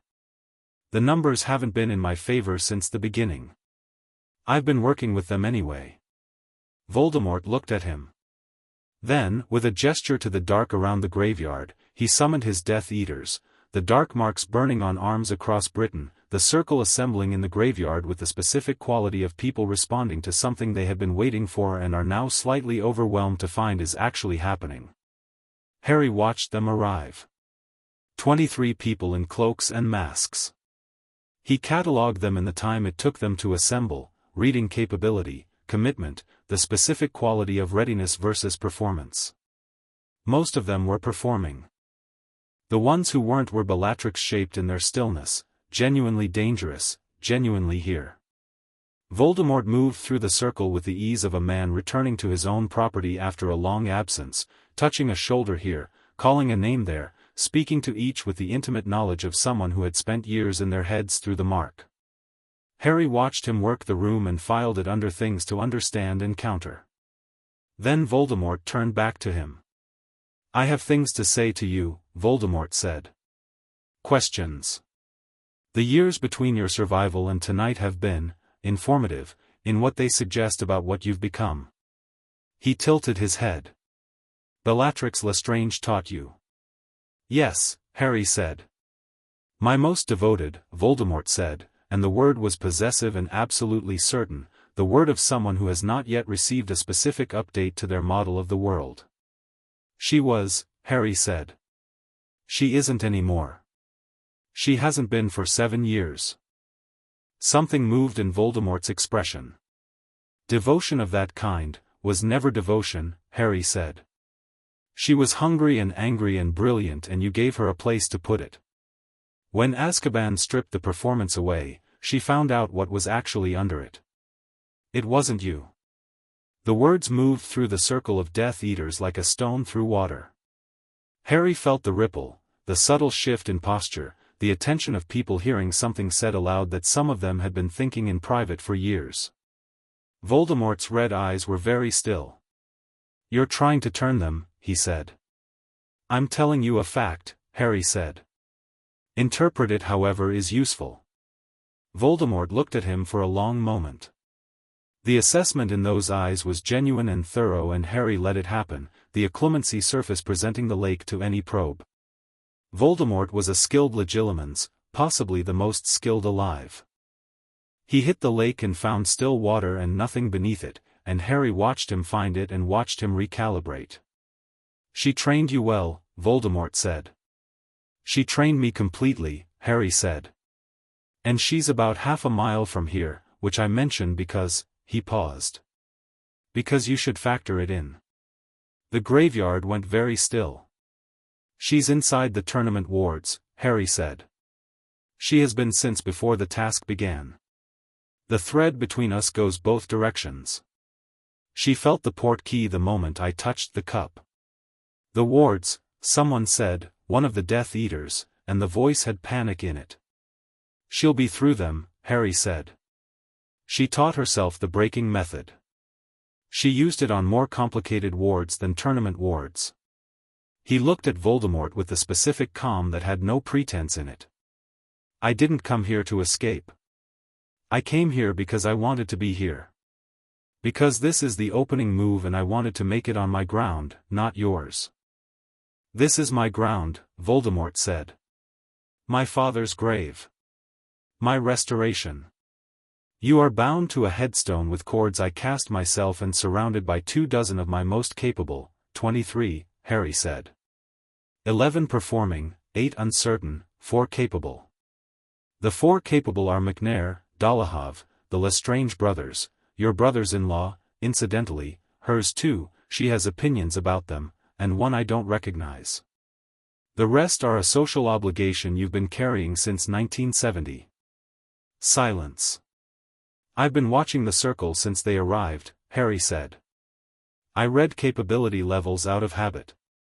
Bellatrix taught me. Voldemort looked at him. The red eyes were doing something complicated, fury and something else, something that was almost involuntary, the recognition one brilliant mind extends to another even under circumstances that make recognition inconvenient. You walked into this, he said. Willingly. To open the war on my terms, Harry said. Not on your timetable. Not as a sacrifice in someone else's plan. I chose to be here. He paused. You tried to kill me when I was 1 year old, and the mechanism you used created the conditions for your own destruction.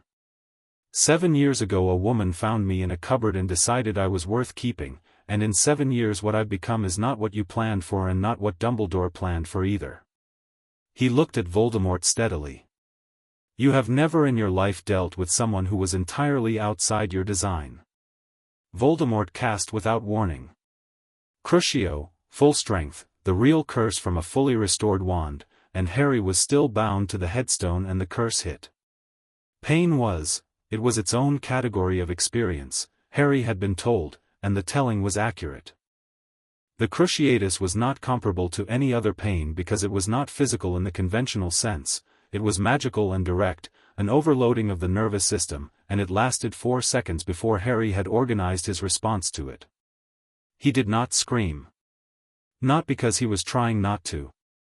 Because the expansion in his chest, the Veela-derived precision, the clarified intention, organized everything else around the pain and said, with the absolute certainty of a foundation, this is a temporary input. It hurt. It hurt enormously.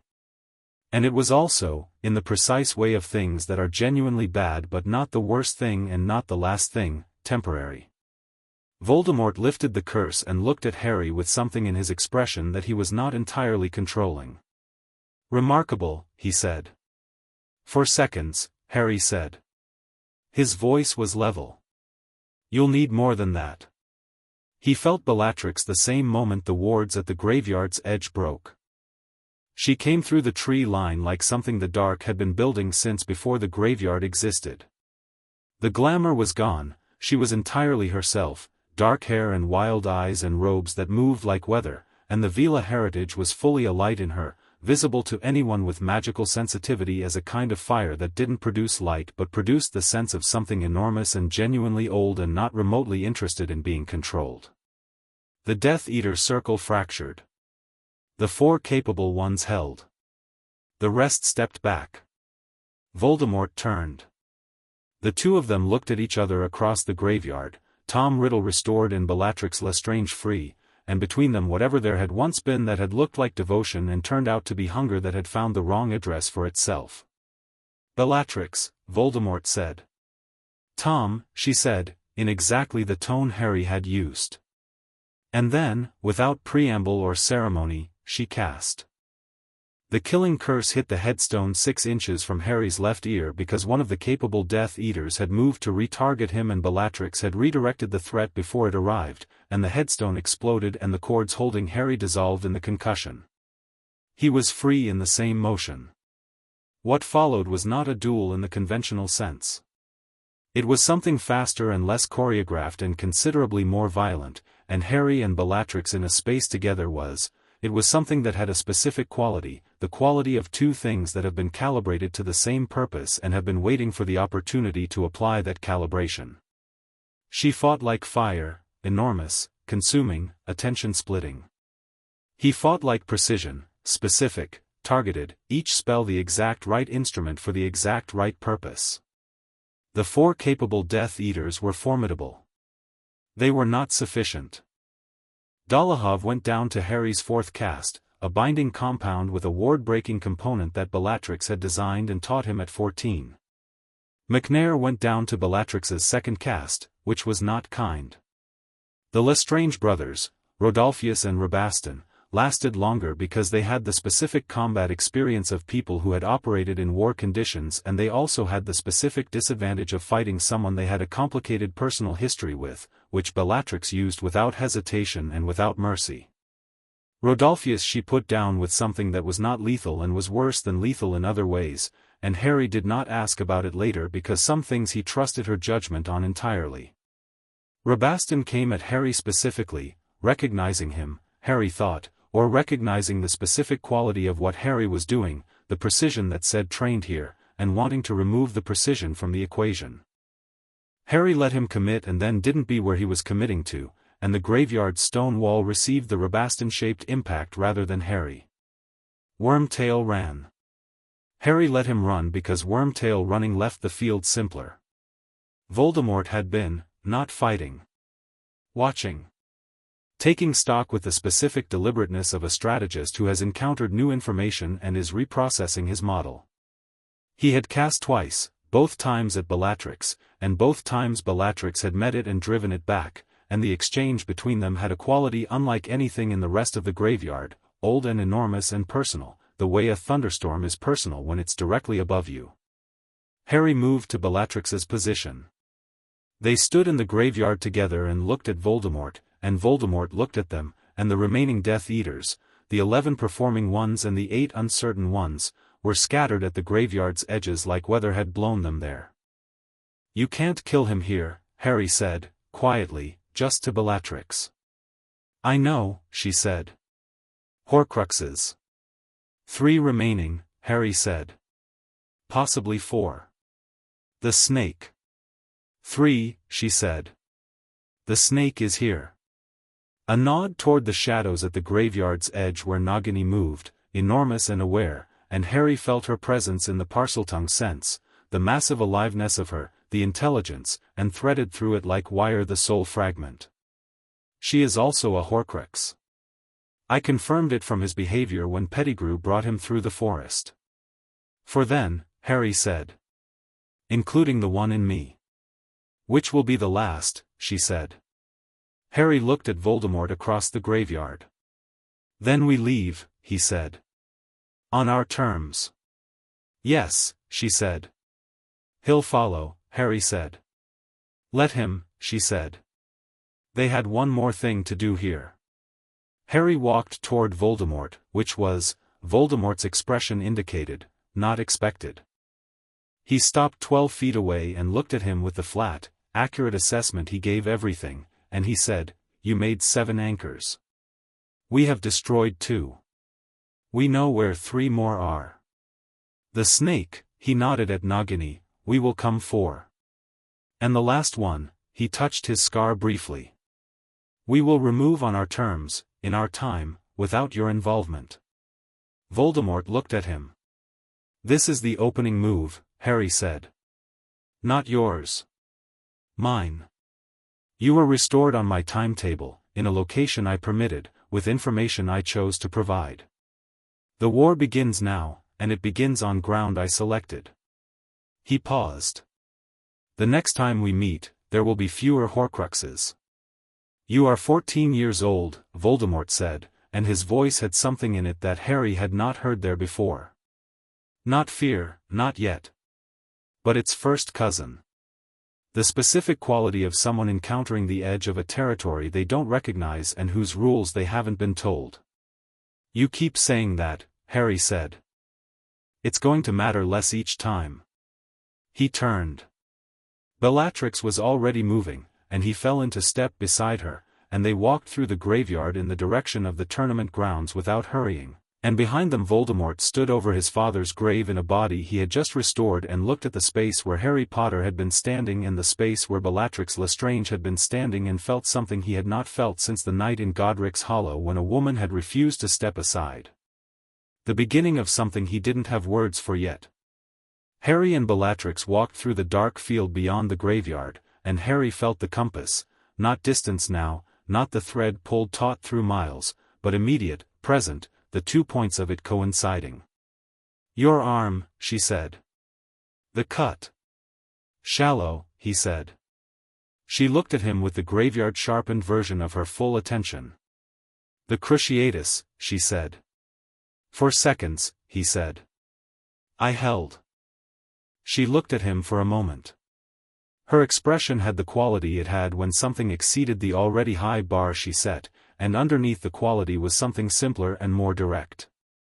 She reached over and gripped his shoulder once, brief, firm, the specific gesture of someone who is not demonstrative and is demonstrating anyway. "I know you held," she said. "I felt it." "Through the bond," he said. "Yes," she said. They walked in silence for a moment. Above them the tournament grounds were in sight, lights and crowd and the organized chaos of the event's end. "One task left," Harry said. "The war," she said. "The war," he agreed. "On our terms." "On our terms," she said. Above them the sky was very clear with the specific clarity of a night that has no interest in softening what it is, and below it two dark stars walked out of a graveyard that had just been the opening move in a war they intended to finish, and neither of them was afraid of anything that was coming. Not even slightly. Not even now.